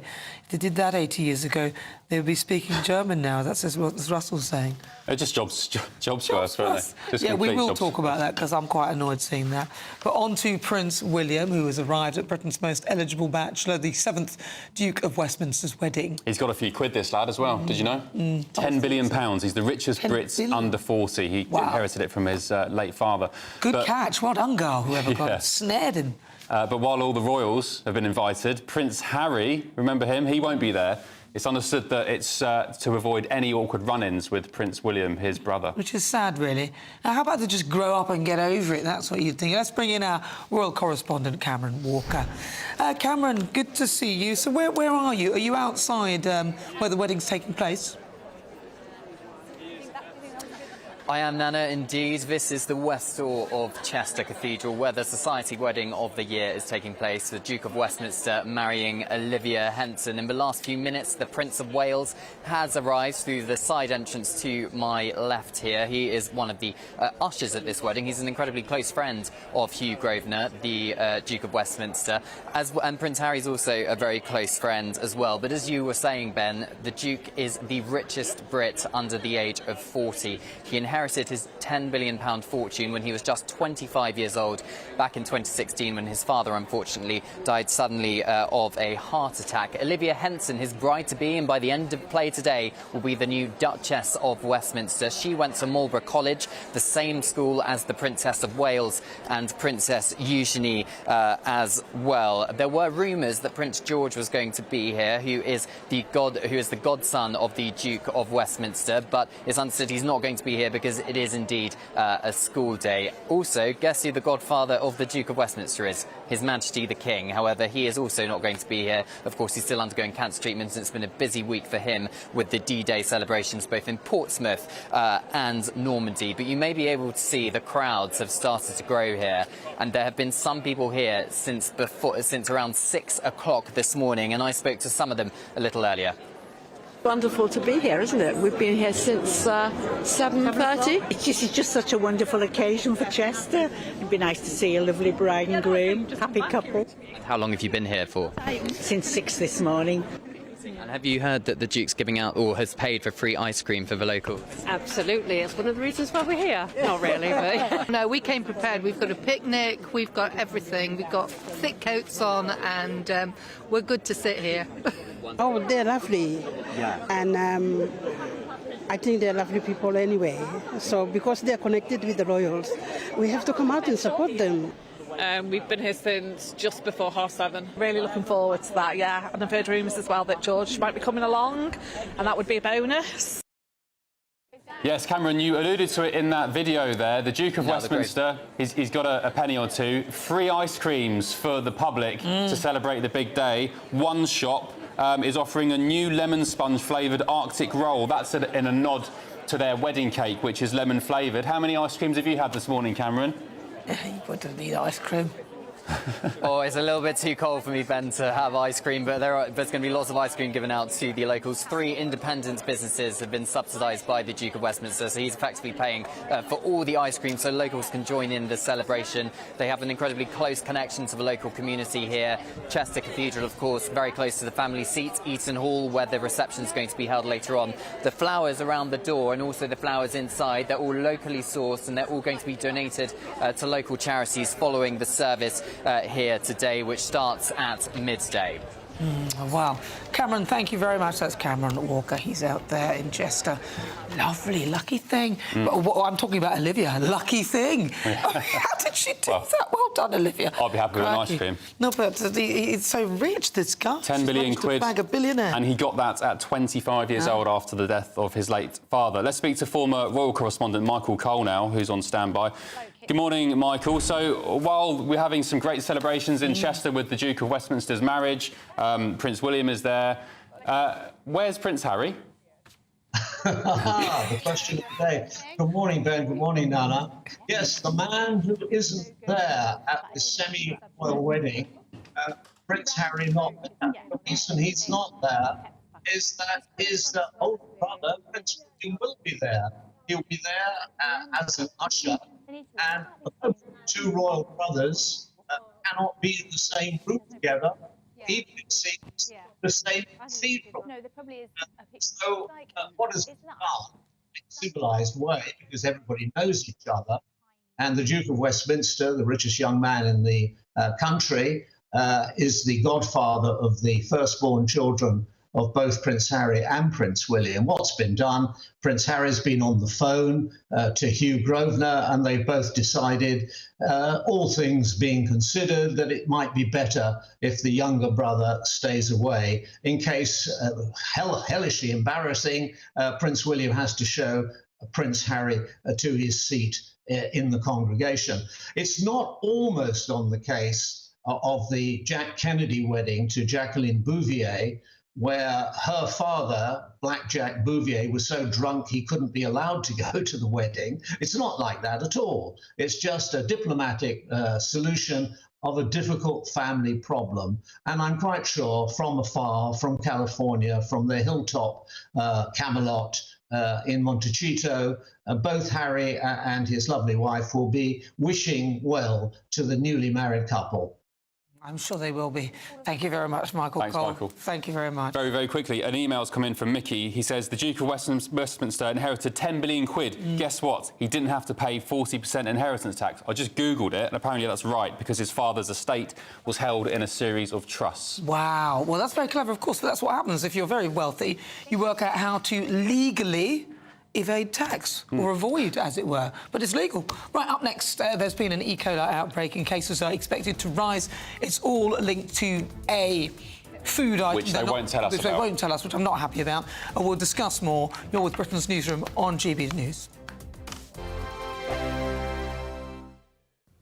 Good morning. Welcome to your GB News weather update from the Met Office. It's another case of sunny spells and showers, especially in the north, and also breezy, giving a cool feel. So to start this morning, we've got a band of rain across Northern Ireland, parts of South Scotland moving its way south and eastwards. Behind that, another day of blustery showers developing, but cloudier conditions into the afternoon across the south, with a few showers bubbling up, but most places here staying largely dry. It is still going to be on the breezy side, especially in this outbreaks of rain and in the north with the showers, but in any sunshine, perhaps up to 20, but much cooler in the north. So through this evening, we've still got some showers continuing, but across the south, most of these should start fading away. We'll see some late evening sunny spells. This is where we've got focus for some showers through the afternoon. Some dry weather across Northern Ireland and into northern England as well, but still a focus for some heavy showers. Some of these still could be quite thundery, and even with the risk of hail even into this evening. So through the rest of the night, those showers are going to be continuing to move in on that brisk wind in the north. Some cloud generally across parts of north and western parts of the UK. Some clearer skies further at the south and east you go. And here it could turn quite chilly. We may even see a touch of grass frost, but elsewhere still underneath clear spells dropping into the single figures. To start Saturday morning, then, we've got a band of showery outbreaks of rain across northern parts of England and into Wales. That will gradually sink its way southward. And once again, a similar picture, driest across the south, where we'll see some sunshine, but blustery showers still continuing in the north. Some of the heavy with the odd rumble of thunder and a brisk wind, giving it that cool feel as well, but highs of 20 degrees. I'm Patrick Christie's. Every weeknight from 9, I bring you 2 hours of unmissable, explosive debate and headline-grabbing interviews. What impact has that had? We got death threats and the bomb threat and so on. As time passes, she could have said stump. You made my argument for me. My guest and I tackle the issues that really matter, with a sharp take on every story. It went everywhere. Something practical could be done. Or I can become something different. Patrick Christie's tonight from 9 p.m. only on GB News, Britain's news channel. Every Saturday, 10 till 12, we'll bring you all of the news that you need to know. We'll also remind you that there is so much to smile about. It's my favourite time of the week. I get to relax, enjoy some light-hearted stories, and let Ellie teach me about fashion too. That's Saturday Morning Live, every Saturday, 10 till 12. Only on GB News, Britain's news channel. I'm Stephen Dixon, and thanks for joining us on GB News, Britain's news channel.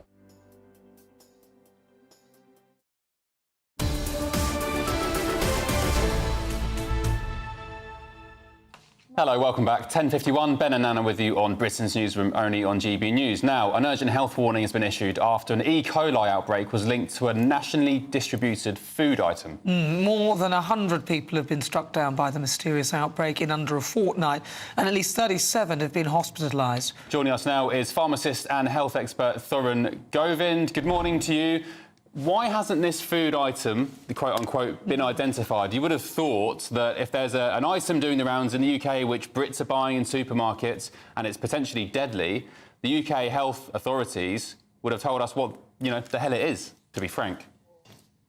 Well, we know that this is across the country. So there's been 81 cases in England. There's been 18 in Wales, 13 in Scotland, 1 in Northern Ireland. So, yes, we need to get an idea of what this is. At the moment, we are being told it is from a food source. Now, in December, actually, someone died in Scotland due to an E. coli outbreak, which was linked to cheese. And more recently, during the boat race, you'll remember those rowers and everyone was told not to go into the water because there was E. coli in the water. Now, just to clarify, we've got E. coli in our system already, but it's when it gets a little bit more serious. There's a specific type, and we call that STEC. And really, that's the one that causes this sort of harm that we are hearing about here, really. What's the reasoning for them not to give us a clue about the source of this outbreak? Because clearly they have an idea, but we need to know. We do need to know, and I imagine that there's a lot of people running around doing a lot of testing at the moment in those bodies. But right down on the ground of what we're dealing with, as healthcare professionals, it's really educating people that if you're having some of the symptoms of this, so things like vomiting and diarrhea, you need to make sure that you don't actually attend a healthcare setting in person, but you call up first, because this is spread easily. It's spread in contaminated water. If you're in close contact with people, you're going to spread it. So if you are suffering from this, you need to be getting lots of rest and fluids, seeking medical advice as appropriate, but also isolating yourself within the house. If you've got this, you don't want to be preparing food for the whole family and taking the whole family down with you.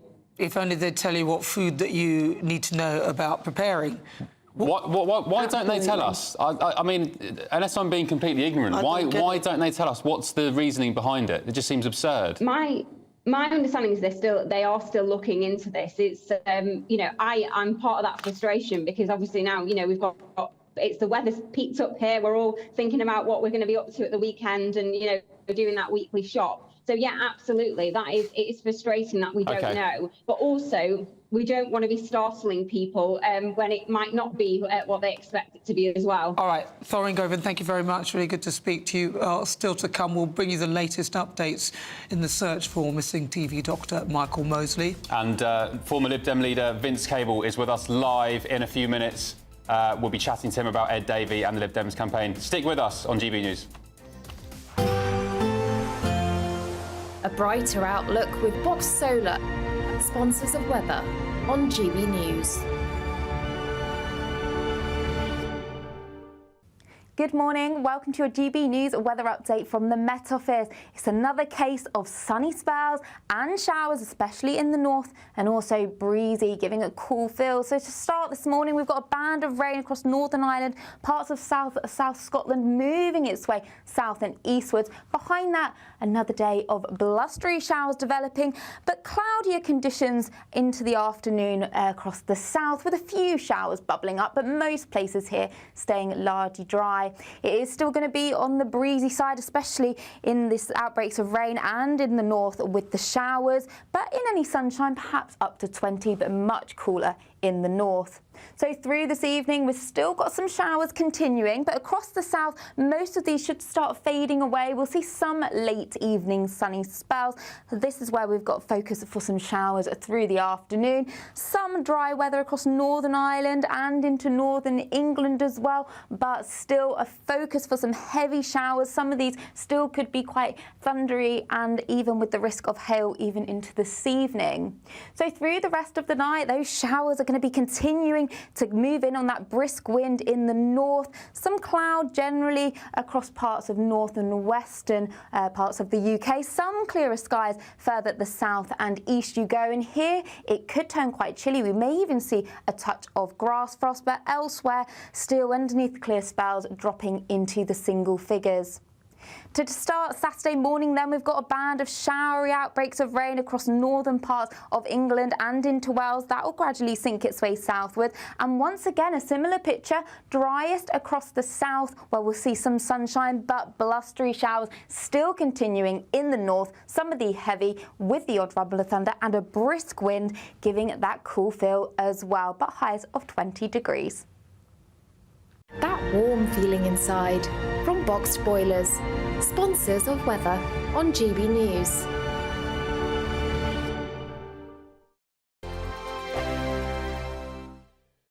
We've got summer sewn up with an incredible trio of treats, and you could win them. First, there's a fabulous £15,000 in tax-free cash to ensure this summer is special. What would you spend that on? Next, you'll also receive the latest iPhone 15 and a set of Apple AirPods. And finally, £500 to spend at your favourite UK attraction. Fun in the sun could be on us.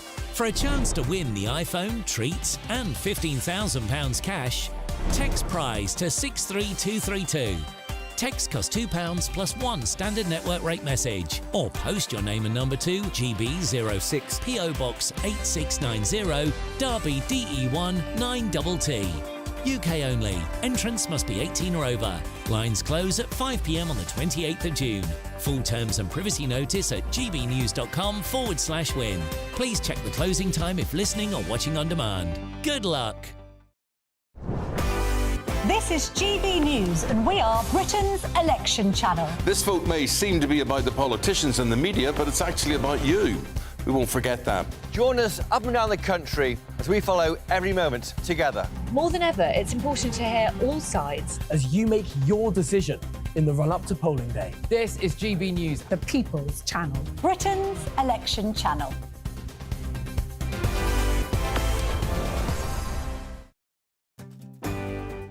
I'm Patrick Christys. This is GB News, the People's Channel, Britain's news channel. Hi there, I'm Michelle Dewberry, and I'm going to take a second to tell you all about my show, Dubes & Co. We start off with the issues of the day. We then bring in both sides of the argument. We get rid of the disrespect. And then you throw me into the mix. And trust me, I'll tell it exactly how it is. And then, of course, the magic ingredient, you at home. We mix it all together, and what have we got? In my opinion, the best debate show in town. Monday to Friday, 6 till 7 on GB News, Britain's news channel. I'm Martin Daubney. This is GB News, Britain's news channel.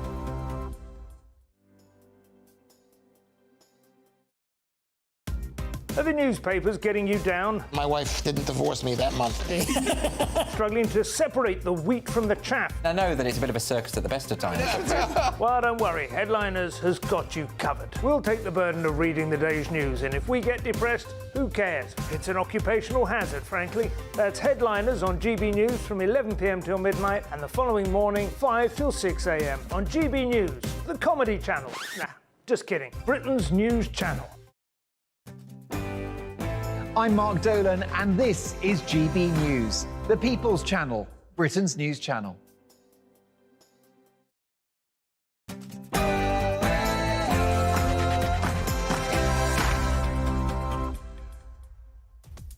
Good morning. It's 11 o'clock on Friday, the 7th of June. This is Britain's Newsroom with me, Nana Akwe, and Ben Leo. Very good morning to you too. Missing Michael Mosley. You must have seen this. The search is on for the TV doctor after he failed to return from a coastal walk on a Greek island holiday. We'll have all the latest. Rishi Sunak says sorry. The Prime Minister has apologised for leaving a D-Day event early to record a TV interview yesterday. And Labour's push for Palestine. Sir Keir Starmer is set to announce support for a Palestinian state ahead of the general election. And Taylor Swift's billion-dollar tour comes to Scotland as excited fans queue up for more than 48 hours before her first show.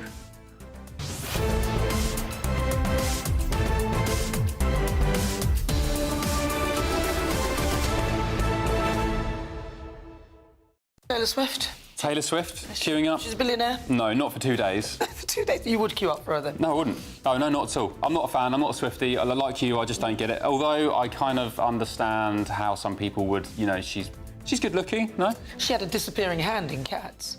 Oh, really? The CGI was so bad. A lot of them had that, actually. But her in particular, that was fine because she sort of looks like a cat, doesn't she? Oh, no comment.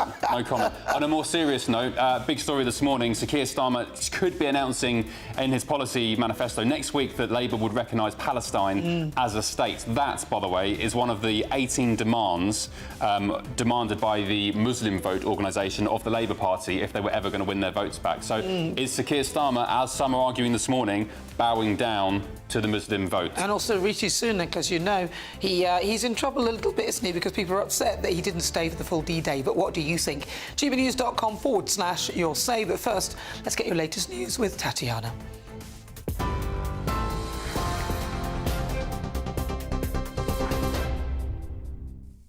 Nana, thank you. The top stories this hour. The Prime Minister has apologised for leaving a ceremony marking the 80th anniversary of D-Day so that he could carry out an interview on television. Rishi Sunak said it was a mistake not to stay in France longer after he missed the major gathering attended by world leaders, including US President Joe Biden. Foreign Secretary Lord Cameron was present and the Prime Minister had attended 2 previous memorial events. The Liberal Democrat said he'd brought shame to the office of Prime Minister, calling the move a dereliction of duty, while Labour said it was more of a chaotic Conservative party. Posting to social media, Mr Sunak said the D-Day anniversary is a profound moment and the last thing he wanted was for it to be overshadowed by politics. Rishi Sunak has denied lying over claims that a Labour government would raise taxes by £2,000 per household. The Prime Minister said during a televised debate that the figure had been checked by independent Treasury officials. But the Treasury's Permanent Secretary has suggested the figure isn't a full representation of its estimates. Both the Conservatives and Labour have pledged not to increase income tax, national insurance or VAT. Scotland's First Minister has warned that the impact of the general election could be deeply damaging to household budgets. John Swinney is accusing both the Tories and Labour of concealing the extent of likely spending cuts in the aftermath of July's election. In a campaign speech this morning in Glasgow, he insisted the major parties are engaged in a conspiracy of silence about the impact of their tax and spending choices. It comes days after the Institute for Fiscal Studies think tank said both parties are avoiding the reality that their political promises will require sharp spending cuts. Parents earning 6-figure salaries could be able to keep some or all of their child benefit payments under proposals put forward by the Conservative Party. They say that a re-elected Conservative government would increase the income threshold, which sees some people start losing child benefits if they earn more than £60,000 a year. The government says it would raise that figure to £120,000.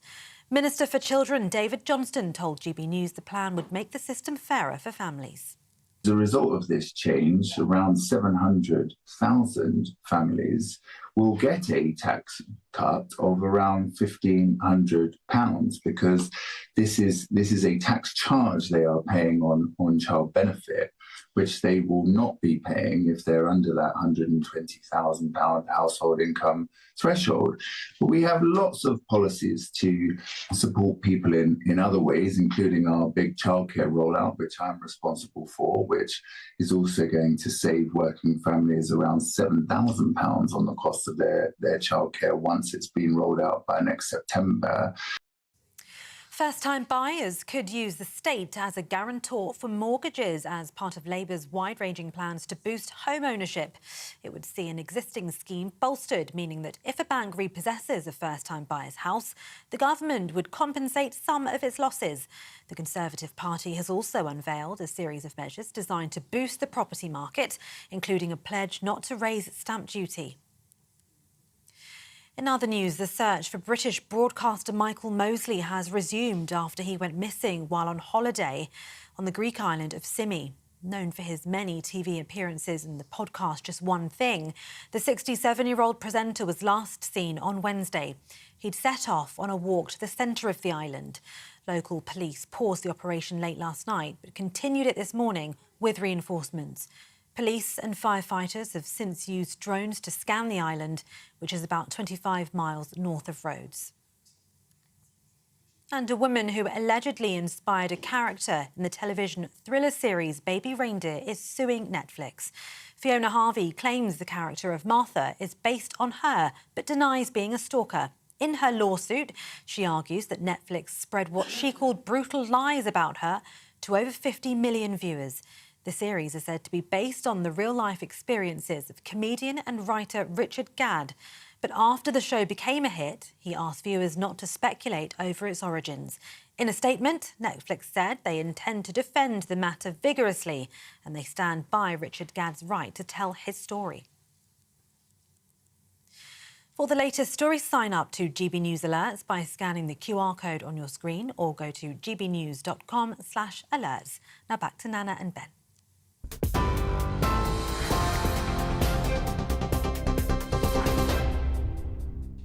Hello, good morning. 11:07. Ben and Nana with you on Britain's Newsroom, only on GB News. Some emails from Paul to start with. Good morning, Paul. You say, I totally agree, Ben, that the NHS has lots of problems, but can we not use phrases like nothing works? It's slightly disrespectful.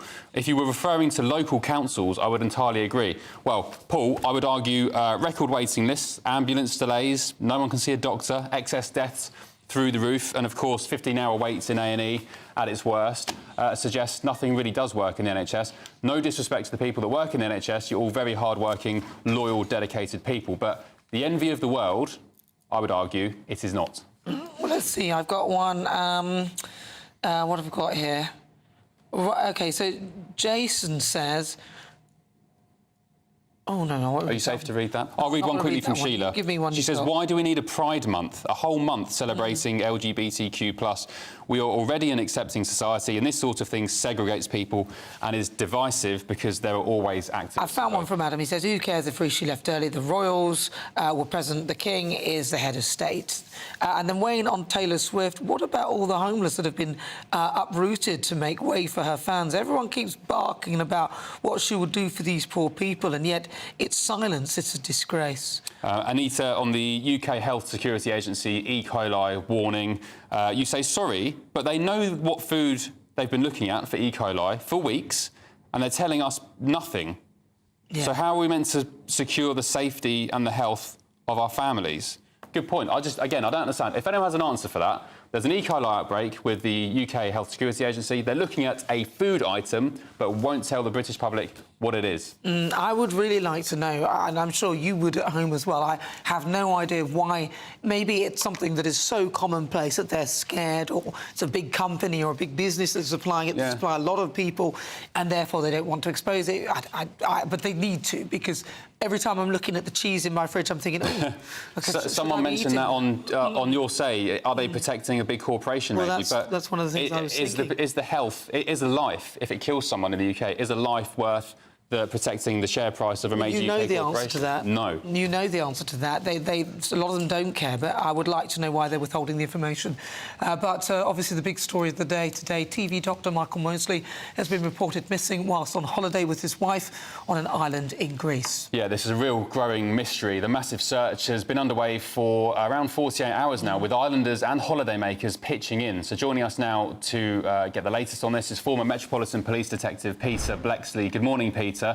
In terms of a missing persons case, is it right to say that as the time goes on and the days roll on and we don't find a missing person, in this case, Dr. Mosley, the likely chances that you probably won't find him?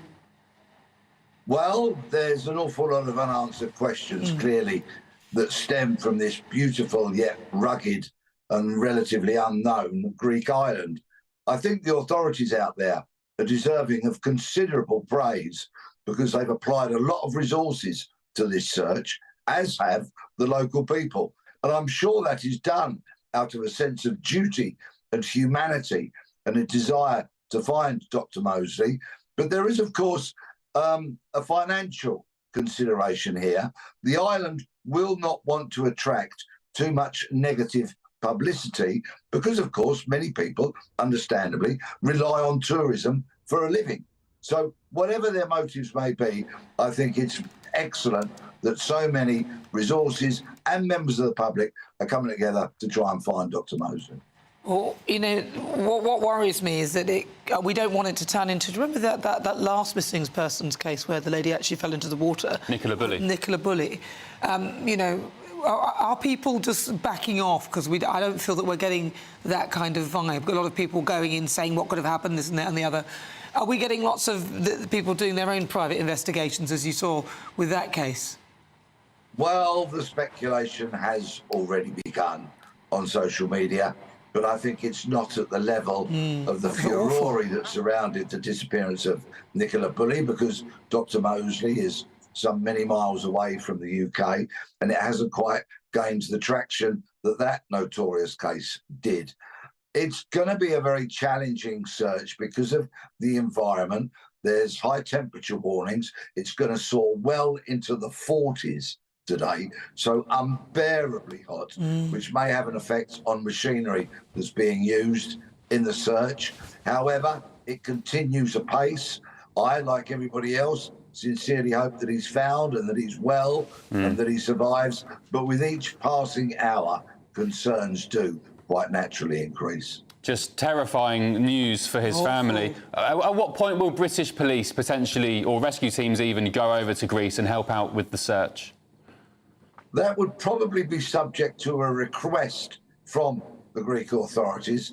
And at the moment, it looks to me like they feel entirely confident that they've got the expertise and the resources, together with the volunteers, to try and bring this search to some form of conclusion. It's not one of those dreadful cases we often see when, for example, there are natural disasters like earthquakes and the such like, when specialist rescue teams go out. So I think we're some way off that.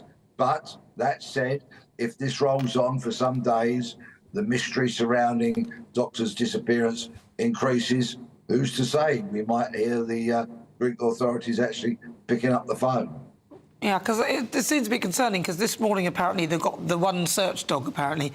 So just one dog, by the sounds of it, that's what it was. How well-resourced are the island to be carrying out an operation of this nature? Well, there are, of course, dogs that have different skills. I'm sure we all know about sniffer dogs for drugs and explosives and currency and firearms. Likewise, there are dogs that are trained to find persons, and also dogs that are specifically trained to find deceased bodies. But of course, in the absence of any hard and fast evidence that Dr. Mosley is no longer with us, I won't speculate as to the skill set of that particular dog.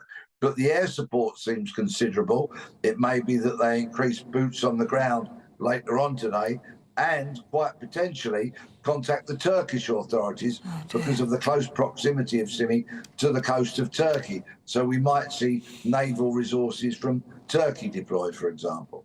Yeah, you make such a good point. The Greek islands rely so heavily on tourism that it's in their interest, you know, beyond human compassion anyway, but it's in their interest to throw all the resources they can at this search and rescue operation, provide some answers to, you know, the many Brits back here in England who are wondering about the safety of Dr. Mosley, and not least his family who are still there. How will his family be being treated, do you think, by the Greek authorities? And will we have any Foreign Office officials there with them?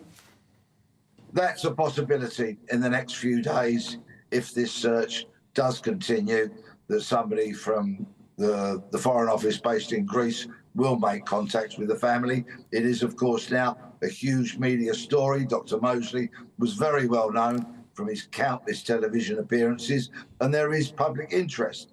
as the days move on, questions will continue to be asked, and it'll be only right that the British authorities do step up to the plate and do perform some kind of function. My thoughts, of course, go out to Dr. Mosley's wife and his wider family.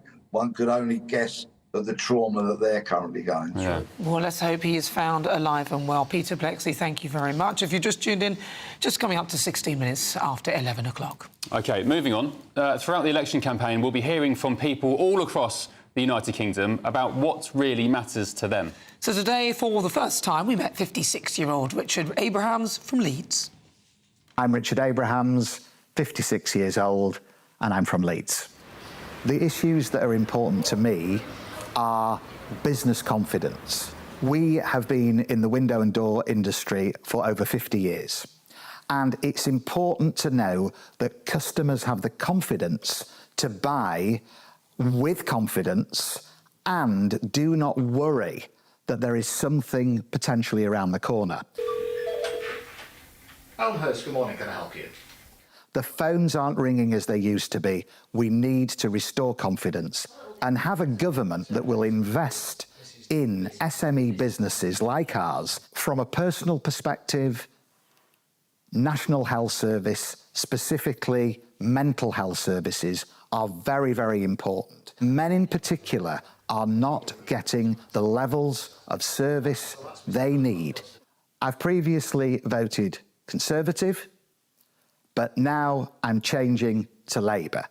To me, it's time for a change, and I believe that Labour can do something to benefit not just me and the family business, but the economy overall. We have children of the ages of 23 and 24. We have done everything we can and sacrificed a few things to put them through the appropriate education, and we want them to be living in a world where they can earn good money, have a great living, and to be in an economy and a world that is safe. Well, that's our People's Voice. We'll bring you lots of those throughout the show, but still to come. French officials demand passports from British troops parachuting into Normandy for D-Day. I mean, you couldn't make this up. You're with Britain's Newsroom on GB News.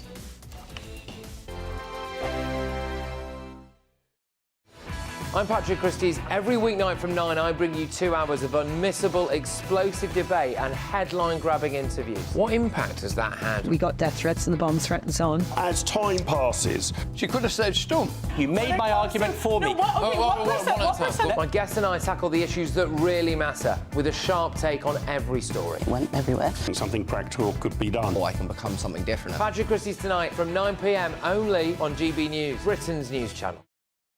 This is GB News, Britain's news channel.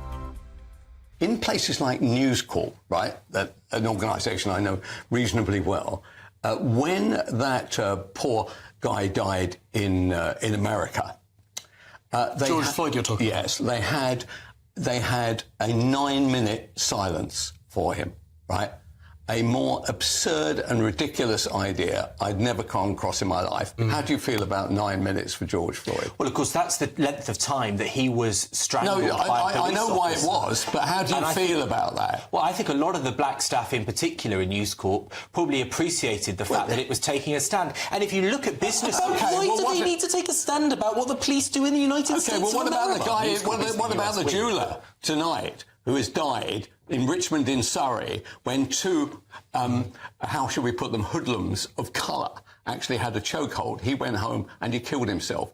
There are lots of things going on in our world, as you well know, which are very upsetting. OK. And if we're going to stop every time that somebody dies in unfortunate circumstances, we'll never get any work done.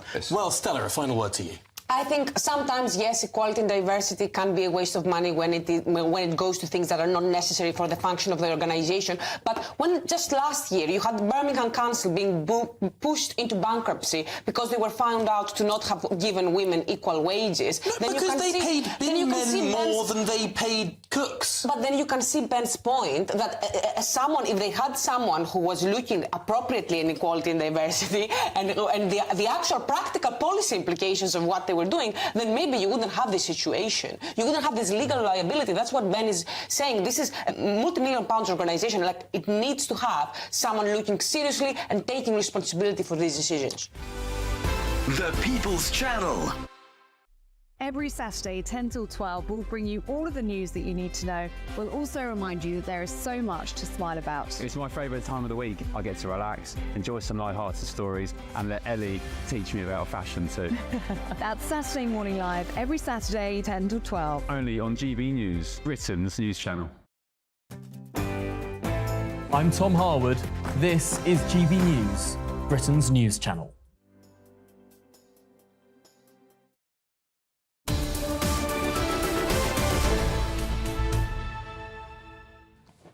OK, 10:20. Ben and Nana with you on Britain's Newsroom. 11:20. 11:20. Yeah, I know, this is flying I've by. had so much fun with you today now. It is. Flying by. We're also joined by political commentator Emma Webb and author and broadcaster Amy Nicole-Turner. Have you enjoyed your day with us? I absolutely have. Every week I do. I've obviously had a great time, Emma. Yeah, we've been having a chinwag in the green room. Oh, mainly about cats. Yeah. Oh, God, she's got a notepad with cats. Don't make us different sound cats sad, on the back. Amy. Lots of stickers I'm just of cats a teenage on the back. girl. Well, Nana reckons Weird. Taylor Swift looks like a cat. She does look like a cat. She does, I agree. She was in Cats. You know she was in Cats. And she had a disappearing hand. Oh, yeah. The CGI was very bad. She was. Yeah. With Ian McKellen. A lot of them were on there. It was a flop, that film, It was wasn't a very bad film, very bad film. So bad it's worth rewatching, though. Right, now stay there, because right now we've got the Liberal Democrats, who have pledged to create a dad month to encourage more men to take paternity leave. The party said it would increase parental pay for fathers and extends their entitled leave by 4 weeks in the event of an election win. So, should the other big parties follow suit? Well, joining us now is the former Liberal Democrat leader and business secretary, Sir Vince Cable. Vince, thank you very much for joining us. Do you think the other parties should follow suit then?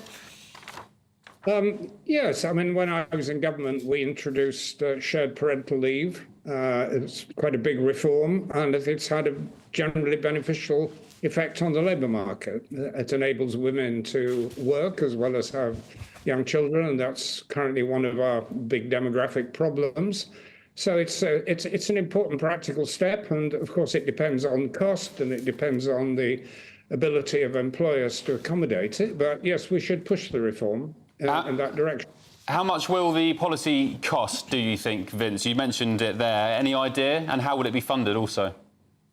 Well, I haven't come up with the policy in detail. I'm not familiar with it. But obviously, if you have more people working, you'll generate more tax revenue. Of course, while they're absent, they're not working and they're not paying tax. So it's quite a difficult trade-off. I would imagine that the fiscal effect is pretty neutral. Now, what would you say? Because Ed Davey's doing a lot of things. He went water skiing and then just fell in the water 5 times. He went on some water slides. He ate some cake, didn't he? Or cooked some. He made did a some bike cake. ride. He did a bike ride. Extended. And of course, he did that very emotional, I think, very lovely video with his son, which I thought was lovely. How well do you think he is doing, Vince, on the Lib Dem campaign? Well, I think he's doing well in terms of our basic strategy, which is to concentrate on a number of target seats, which will have us much better represented in the next Parliament, to concentrate our resources there. But in terms of the wider debate, to try to draw attention to the fact that we're part of the competition. And he is doing these gimmicky things, but rightly, I mean, it's getting him attention. And sometimes, you know, they may seem like corny jokes, but they have a practical meaning. I mean, when he fell off the surfboard in Lake Windermere, it was to draw attention to the pollution of Britain's lakes and rivers, and that's a very important issue which the Lib Dems have actually led on. So I'm all for what he's doing. Yeah, Vince, he certainly provided good value for a laugh, but latest YouGov polling puts, for example, Reform UK just 2 points behind the Tories at 17%. The Liberal Democrats, however, are on 10%, and not that far in front of the Greens on 7%. So are the Lib Dems now the fourth or even the fifth party in this race? No, we were the fourth party in Parliament, and that was part of our problem. We were behind the Scottish Nationalists. I was leader at the time. We had a significant support in the country, but very few MPs. And you're squeezed out of the national debate. You rarely get called in Parliament. And Ed Davey's trying to correct that. I think by election day, we will have met our target of about 30 seats. It could be significantly more. Some of the polls show us, 40 plus. I mean, I think that may be overambitious. But, when that happens, we will get back to being the third party in Parliament. The national average numbers mean very little in the British context. I mean, I actually feel rather sorry for the Green Party. They've got this, 7% you said? They'll be lucky to have one MP. The whole voting system is completely distorted. The Reform Party are chalking up large numbers, but they're not going to win parliamentary seats, maybe one or two. The voting system produces these crazy outcomes, and we're having to adapt our strategy to deal with it. Vince, I'm going to ask you about Rishi Sunak on D-Day, where he left early. He said sorry. Well, what are your thoughts on that? Well, I think it was the right thing to have done, and some credit to him for doing it. It's not very often public figures make unqualified apologies, and he did so. It was a bad thing to have done, and it showed some disrespect to national servicemen who'd given their lives. But he's acknowledged the mistake, and I think we move on from there. What is more striking is that he's still sticking to this ridiculous and discredited accusation about the £2,000 in taxation, which the national statisticians and the Permanent Secretary of the Treasury have dismissed as ridiculous, but he's sticking to it. And I think that is unfortunate, and it's dragging down the level of serious debate on economic policy.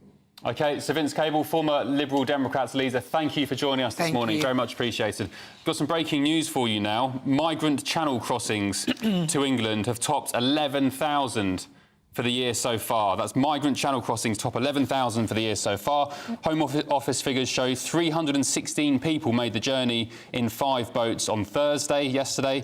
The same day, around 80 people were rescued when they got into difficulty during the crossing. So that takes the provisional total for 2024 to 11,095. Crucially, and listen to this, that number is up 46% recorded this time last year, which was 7,610, and 11% higher than the same point in 2022. 3 children, including a baby, were reportedly among those brought ashore to safety after the incident off Kent yesterday morning. So there we go. Migrant crossings up 11,000. It'll be interesting to see how the parties will deal with this information, or whether they'll even talk about it. But joining us now in the studio, political commentator Emma Webb and author and broadcaster Amy Nicole-Turner. I want to start with this story on Palestine. I'll start with you, Amy Nicole-Turner.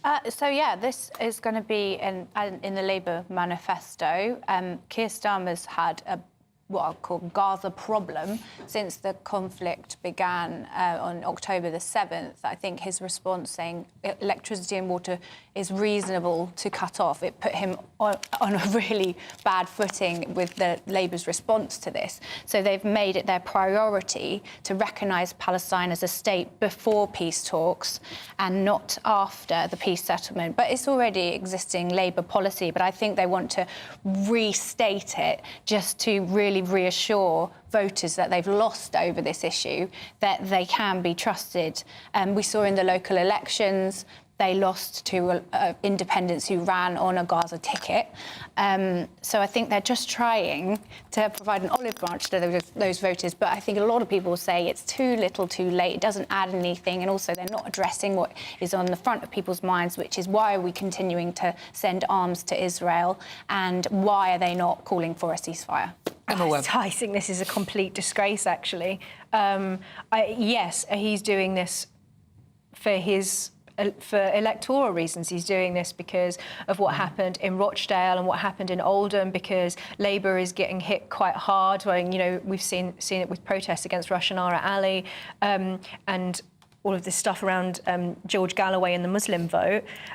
He's obviously doing it for cynical reasons, but that's not the reason why this is a complete disgrace. It's a disgrace because it's essentially rewarding terrorism. All of those countries that have acknowledged the Palestinian state as a result of these atrocities, this massacre committed against not only the innocent people at that festival in Israel, but also the murder of babies. You know, it was the biggest massacre of Jewish people since the Holocaust. And we are seeing the leader of the opposition, who is very likely to be the next prime minister, rewarding terrorism. Hang on a minute, though. Does that send? It sends the message saying we need to settle this without more military offensive that is killing more children that were You don't do killed this. on You October don't do 7th. this before the peace process concluded. I'm sorry, Amy. Amy, I'm sorry. I think it's morally disgusting, and it is rewarding terrorism. And it sends a message to those who are not just in the Middle East, but it also sends a message to those at home who have been responsible for grievous anti-Semitism against the Jewish community in this country. It sends the message that Labour are on their side, and that is morally unacceptable. I think a lot of people would accept that the two-state solution is the path to peace, and you have to look at the civilian population. And when you say rewarding terrorists, but it doesn't. That does not justify the collective punishment of a population which is 17,000 children orphaned, Amy, as and you every said, civilian killed radicalises another. Emma.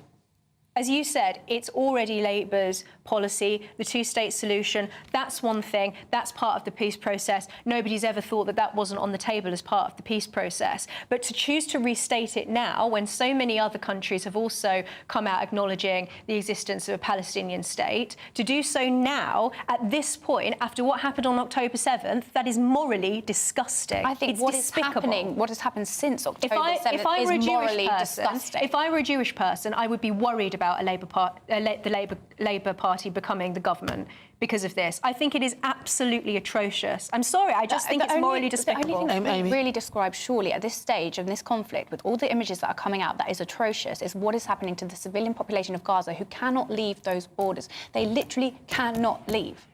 Yeah, and it's not good. And it's not good. It's not good for the Palestinian people either to embolden Hamas, because they are a terrorist organisation. They terrorise their own citizens as well as Israelis. The military offence. Where does it end? Where does it end? OK, both of you, just your thoughts on this breaking news from the last couple of minutes. Migrant channel crossings top 11,000 for the year so far. That's up 46% on the number recorded this time last year. Amy. I'm really glad that Rishi stuck to his pledge and stopped those boats. Well, you didn't want them to. Did you want him to stop the boats, or didn't? No, I think every time we talk about a story like this, we look at the billions of pounds wasted on trying to say that this is impossible, that we can provide a deterrent to this.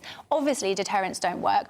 Obviously. Well, you say obviously, but as you saw, people were turning away from Northern Ireland and going to the Republic of Ireland because they were worried that they could potentially have been sent to Rwanda. Okay, but so what that was about his attempt these numbers that we're seeing here? Even the numbers that go to Ireland, the fact is that people are going to continue to cross the channel, and I think that's dangerous. And the real economic and moral response. Clearly, they also are expecting a Labour government, but we've seen this viral story about the French demanding passports of British troops parachuting into the Normandy D-Day landing. So it does seem that the French are quite capable of policing their borders when they want to.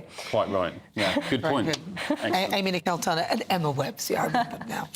Right. News headlines now with Tatiana.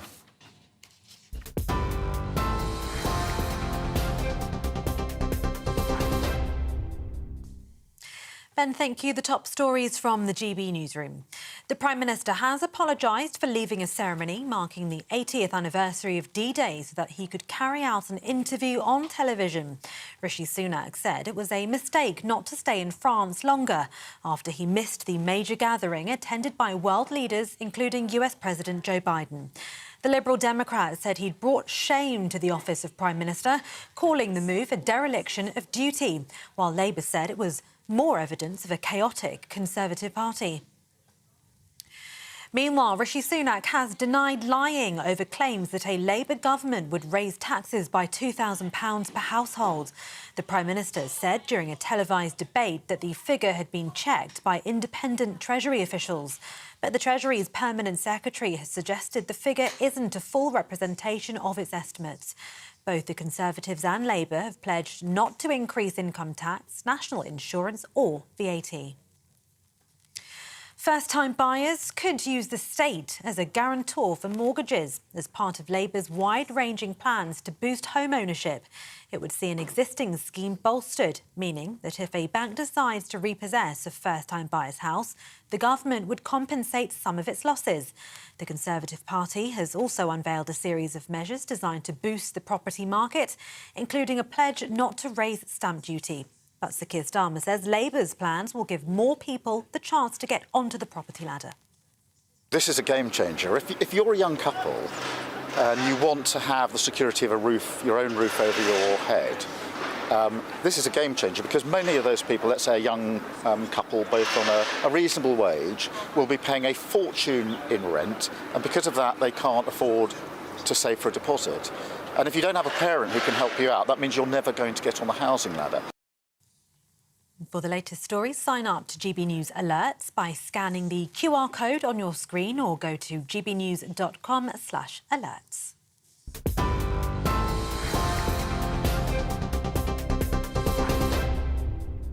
Cheers Britannia Wine Club proudly sponsors the GB News Financial Report.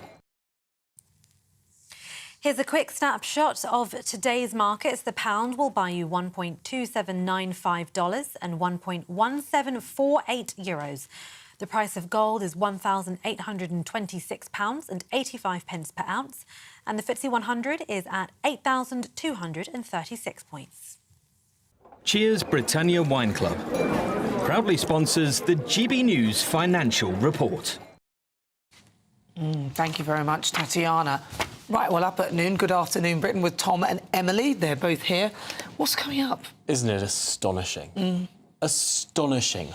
I have been trying to get my head around the thought process, the advice, the decisions of leaving a D-Day service early, of not just thinking that it doesn't matter that much or that speaking to an ITV political reporter is more important, but the underlying assumption that perhaps he doesn't want to be there. I think all of us would give our right arm to be there. I wonder if it was because, now this is being very generous, but perhaps because there were royals there, and perhaps in his mind or in his advisor's mind, that was the correct division of Labour. Lord Cameron was there. Maybe his advisors don't really like him very much, and we're trying to set him up. That's just because I just can't work out why. One of his advisors was the best man at his wedding and vice versa. So I'm not sure that that's quite the case. Perhaps it's too much of an in-group. But I think so often when it's bad decisions, we say, oh, it's poor advice. It's poor advice, as if advisors don't advise, they make the decision. No, the Prime Minister is the person at the end of the day who makes the call. Advisors advise, but there's a theme. Decide. There's a theme running here, isn't there? We had the lectern getting soaked by the rain, which wasn't a good look. He went to the Titanic quarter, which some would argue that represented the sinking ship. They don't like him. What's going on with these decisions? His advisors. It's his advisors. Somebody yes, the list of gas goes on, but some are calling this what was her name? Gilly. Remember when Gordon Brown? Gillian Duffy. Gillian Duffy moment of the election where There've things been about just 16 take a Gillian Duffy downturn. moments. But this could be the Gillian Duffy. But all of this has overshadowed Joe Biden sitting on an imaginary chair. Wasn't that image? The reason why this is such a potent political story is that, unlike some of the other stories, for example, the Diane Abbott scandal, it takes a little while to explain. There isn't an immediate emotive response. This story, it takes one sentence to explain. It's an emotive story. It's a baffling story, and it's a story that can be shown in one image. The image there of Joe Biden, Macron, Scholz, and David Cameron standing next to each other at that big state occasion. The fact that the Prime Minister wasn't there is something that will cut through to voters who aren't paying attention to much else in this election campaign. Maybe the incredible work of the swift border control of the French, for once, might be the fact that they were actually getting passports out for the paratroopers. Perhaps they'd be looking at that as well. That was ridiculous. Bonkers. OK, look forward to it. That's from midday. Tom and Emily on Good Afternoon Britain. Elsewhere, coming in just a sec, showbiz news. Taylor Swift. Are you a Swiftie? No, I'm not. No, she's in Scotland. More of that after this. Stick with us.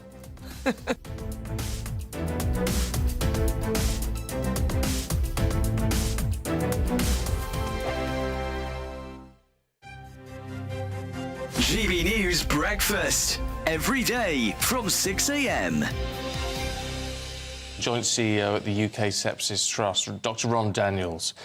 Very good to see you this morning. Why is it with sepsis we sort of hear very little about it in day-to-day life until there's either a big story or a big tragedy? Why is that? Is it common?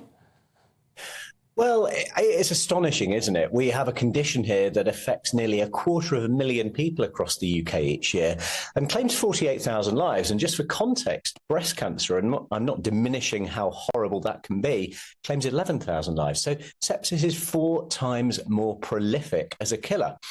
I think the reason we don't hear about it is because it doesn't really belong to any particular speciality of doctors. It touches every aspect of healthcare, and therefore there's no professional group to be championing it, which means it needs an advocacy organisation like ours. My understanding is that it's when your own immune system starts to attack the tissues, but by the time people realise that their temperature isn't just flu or something, they can often be in quite a perilous state. It arises in people of any age, people with whether or not they've got underlying illness, and it can arise as a consequence of any infection. So it presents hugely differently. So what do we do? If you're concerned something is devastatingly wrong, there are 6 key symptoms to look for, and they spell the word sepsis. S for slurred speech or confusion. E for extreme pain in the muscles or joints. P for passing no urine, no water in a day. S for severe breathlessness. I for it feels like I'm going to die, and people really do say that. And then the final S for skin that's mottled or discoloured or very pale. Any one of those 6 in the context of infection, it goes straight to A&E. The People's Channel. This is GB News, and we are Britain's election channel. This vote may seem to be about the politicians and the media, but it's actually about you. We won't forget that. Join us up and down the country as we follow every moment together. More than ever, it's important to hear all sides as you make your decision in the run-up to polling day. This is GB News, the People's Channel. Britain's election channel.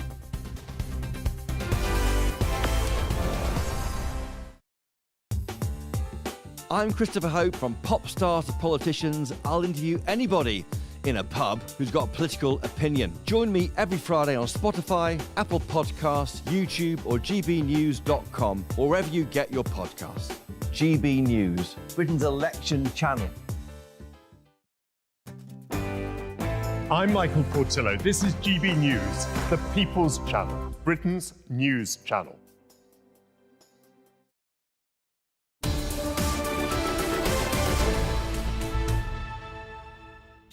Hello, welcome back. 11:42. It's just gone. You're with Ben and Nana on Britain's Newsroom on GB News. Emails flying in, Nana. Lots of you are getting in touch with all your thoughts on everything that's going on. Jason says this country's a joke. You've got the 2 main parties now saying they'll do all they can to get first-time buyers on the property ladder. They don't really care. It's just election point scoring. All these mockery suggestions when they are putting up illegal migrants in hotels at the cost of all of us. Yeah, thank you, Jason, for that. Paul, good morning. You say, do you fancy a laugh? Yep. I've just booked a flight with a stopover on the way to somewhere. He won't reveal the destination. But he says the stopover is in Kigali, Rwanda. I never expected to be the first arrival in Rwanda from Britain. I couldn't stop laughing when I saw the booking. Clive says this, they give their lives. Rishi couldn't give his time. A disgrace. Barbara, you say Rishi left early from France. You've squeezed it dry now. Move on. You should hear yourselves. Is that what they're saying about us? Is that us? Us, Tom, you, me. Well, we're just Emily. reading some of the views. I mean, you know, but lots of the parties are making interesting moves, and we will carry on covering those as well. Mark my words, because it's going to be a very exciting period. So stay with us, because lots of you have been getting in touch. gbnews.com/your say. And also the migrant channel crossings. Topping 11,000 for the year so far. That breaking news in the last half an hour. More than 11,000 migrants have arrived in the UK so far this year. That's up 46% on the number recorded this time last year, torpedoing Rishi Sunak's pledge to cut those numbers. How will that affect the election campaign? Well, it'll be interesting to see. Well, I suspect one of the reasons why he called the election now is to see to leave this in the hands of potentially Keir Starmer. He'll be dealing with this one. But look, Mary says defecting politicians, particularly those from Tory to Labour or vice versa, on genuine intentions. If the left go left or the right go right, that is explainable. But when the right go left and the left go right, then why were they in their chosen party in the first place? It wasn't meant to be a conundrum, even though it looks like one. I like it. It's true. You're thinking Natalie Elphicke. I know. Yeah. I never quite understand how you can go from a Conservative to a Socialist. Well, James O'Brien has on LBC. Was he a massive Conservative? He was a proper... He's a private school lad, isn't he? Yeah, he's gone to... I just think I think generally your political allegiances come from your childhood, your upbringing. It's kind of, you know, moulded into your DNA. It's through your experiences. I don't know about that. You can change? I just look at what they're offering and then I work out which one I think will give me a better deal and whether I think they're going in the right direction or not. I don't really care what label they put on themselves. OK. Julie, just on LGBT, is it Pride Month? Is that what they call it? It is Pride Month, yes, it is. You say, looking forward to celebrating Heterosexuality Month.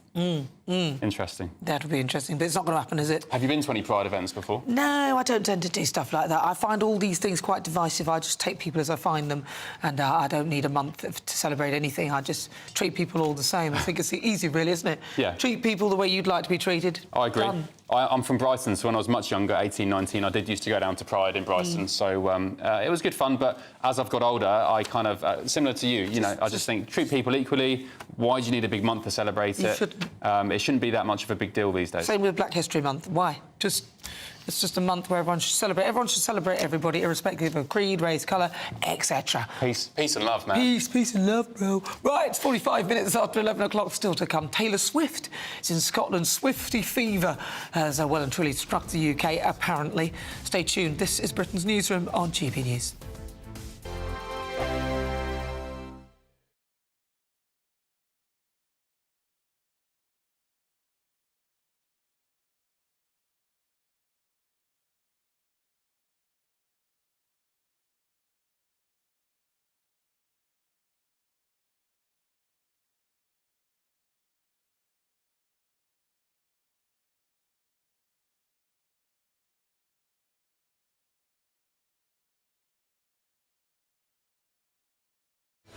I'm Patrick Christie's. Every weeknight from 9, I bring you 2 hours of unmissable, explosive debate and headline-grabbing interviews. What impact has that had? We got death threats and the bomb threats on. As time passes, she could have said storm. You made my argument for me. My guest and I tackle the issues that really matter with a sharp take on every story. It went everywhere. Something practical could be done. I can become something different. Patrick Christie's tonight from 9 p.m. only on GB News, Britain's news channel. Are the newspapers getting you down? My wife didn't divorce me that month. Struggling to separate the wheat from the chaff? I know that it's a bit of a circus at the best of times. Well, don't worry. Headliners has got you covered. We'll take the burden of reading the day's news, and if we get depressed, who cares? It's an occupational hazard, frankly. That's Headliners on GB News from 11 p.m. till midnight, and the following morning, 5 till 6 a.m. on GB News, the comedy channel. Nah, just kidding. Britain's news channel. We're proud to be GB News, the People's Channel. And as you know, we always love to hear your views. Now, there's a new way of getting in touch with us at gbnews.com/yoursay. By commenting, you can be part of a live conversation and join our GB News community. You can even talk to me, Bev Turner, or any of the members of the GB News family. I'm Tom Harwood.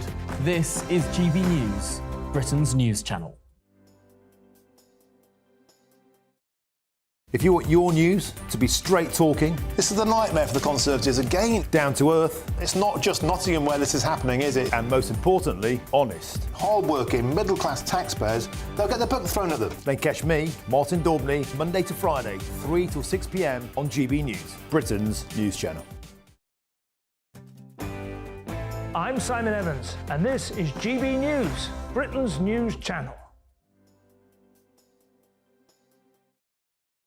Join me, Neil Oliver, every Sunday night at 6 p.m. on GB News. And if an hour is not nearly enough for you, go to gbnews.com for special extended episodes online every Friday at 9 p.m, where we can truly get into the nitty-gritty of what's going on. GB News, Britain's news channel.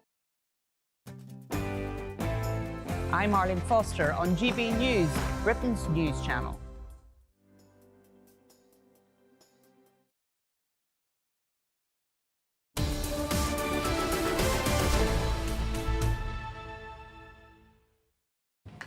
I did it again. It's 11:49 with Ben and Nana on Britain's Newsroom on GB News. Now, Nana, as a self-confessed Swiftie, she's not, you'll like this.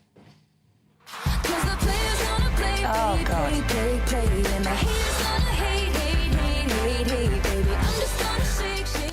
There you go. What do you reckon, Nana? Bit of a tune, bit of a pop. You're dancing away to it. It's just so average. That's the thing. Like, you know, she's a billionaire. She's done well. I mean, it's amazing. It's the sound of Taylor Swift. And the singer, she arrives in Scotland today for the UK leg of her Eras tour. Is it Eras or Eras? Eras. Swifties, they are the fans of Taylor Swift, Swifties. They started queuing up outside Edinburgh's Murrayfield Stadium from 3 a.m. What? When it was just 7 degrees. Chilly, eh? Why would they do that? Well, joining us now is showbiz reporter Hayley Palmer. Hayley, some sort of Taylor Swift madness seems to have hit the air. I mean, it's absolute madness. You're right, people camping outside 48 hours before with duvets in the freezing cold. I mean, listen, she's great. You don't think so? Not at all? She's all right. I mean, to me, she's average. Yeah, I mean, she's done exceptionally well, so you've got to hand her that. Good for her, yeah. And I can only think that maybe it is her songwriting ability, which is brilliant. I've just recently been through a breakup, and I have to say, I did listen to a couple of Taylor Swift songs because they're very relatable. You've been through a breakup? Yes. Oh. I know. Oh, anyway, it's OK, we'll talk about Taylor Swift, otherwise I'll break down and cry right now. I didn't know about that. Sorry about that, Hayley. No, it's OK. But anyway, where was I? Right. We want to talk about Taylor Swift because I don't know what all the complete fascination is about. Like, I went to see her at the cinema, the Eras tour, you know, when you watch the actual performance. And 3 hours later, for me, that was enough. Jarring, yeah. Yeah, so I like her songs. I like a bit of Shake It Off, but would I pay between £600 and £800 a ticket to go and see her? No, I wouldn't. I mean, look, it's not just the ticket prices, is it? It's the hotel costs, it's dinner, people having a night out when they're going to visit and the then concert. You've got to listen to the music as well. But I've got to say that reports say that the UK is boosting the economy by £997 million. But, Hayley, there was a big load of controversy this week because it was apparently revealed that homeless people in Edinburgh, I think it's Edinburgh, where Taylor is performing, were being turfed out their accommodation to house a crew of Taylor's tour, also fans and so on. Is that a good look for Taylor? I mean, she's nearly a billionaire. It's not her fault, though, is it? She's not asking them to do that. No, and I mean, she must have, like, a really supportive team around her. But, I mean, 1.2 million fans are going to visit Taylor Swift on tour in the UK. I know it's not going to be you guys, but, you know, she was welcomed last night with bagpipes. She's proud of her Scottish roots. Apparently her great-grandfather was born in England, but was of Scottish and South African ancestry. But you know what? Like I say, I agree with you. I think it's kind of average songs, but it's totally hyped up here. Yeah. I mean, she's a good role model for the kids coming up. I mean, she's clean living, you know, she's out there having a few drinks with her football boyfriend or soccer or whatever. Oh, yeah, he's an American footballer, isn't he? Hayley. Yeah, power couple. Hayley, what was the last gig you went to? Oh, the last gig I went to was S Club. What? Yes. How long ago was that? About 6 months ago. No. And I knew every single dance move. I do apologise, nation. They're still going strong. Last gig? Oh, God, it was such a long time ago. Probably the Sony gig with Beyoncé. So you like Beyoncé? She's incredible. Oh, yeah. What do you think of her she's country sexy, tune? she's beautiful. I'm not so sure she should have touched the country music, but only because she hasn't really improved it. If you're going to do Jolene, you want to do it better than Dolly Parton, and to be honest, she's done it averagely. So, you know, I wouldn't touch classics like that, but I love Beyoncé. Beyoncé's an absolute incredible icon. Now, I would pay money to go and see her, would you? Absolutely. I'd be in that front row. Even if she is singing Jolene, because Dolly Parton is another incredible icon. Yeah, absolutely. Absolutely, and I think there are those icons that just absolutely have it. Like when you watch Beyonce, you are mesmerised. She's got the wind machines going. She's got a sash. She's a queen. But Taylor Swift? Yeah, it leaves me a bit like, oh, OK, I want more. What, of Taylor Swift? Well, there's something missing that I'm not connecting with. Oh, you mean more as in, there's something missing. I'm with you there. Yeah. Hayley, it's lovely to talk to you. Thank you so much, Hayley Barlow. Thanks, Hayley. Brilliant to talk to you. And thank all of you at home for tuning in this morning with me and Nana. It's been great fun. Thank you for the messages. Sorry we couldn't get through. Sorry. Hello, Jonathan Ross. Sorry we couldn't get through them all. Here's Tom and Emily on Good Afternoon Britain. This afternoon, we hear from the Prime Minister directly. He'll be questioned addressing his absence from the final memorial service yesterday in Normandy. And Labour, they're set to finalise their manifesto today with the help of the unions. There's a rather controversial line that might appear on recognising Palestine as a state. We'll take you through it all. And also, could Labour be planning to pay your mortgage or the taxpayer? We'll find out after the weather. Looks like things are heating up. Boxed boilers, sponsors of weather on GB News. Good morning, welcome to your GB News weather update from the Met Office. It's another case of sunny spells and showers, especially in the north, and also breezy, giving a cool feel. So to start this morning, we've got a band of rain across Northern Ireland, parts of South Scotland moving its way south and eastwards. Behind that, another day of blustery showers developing, but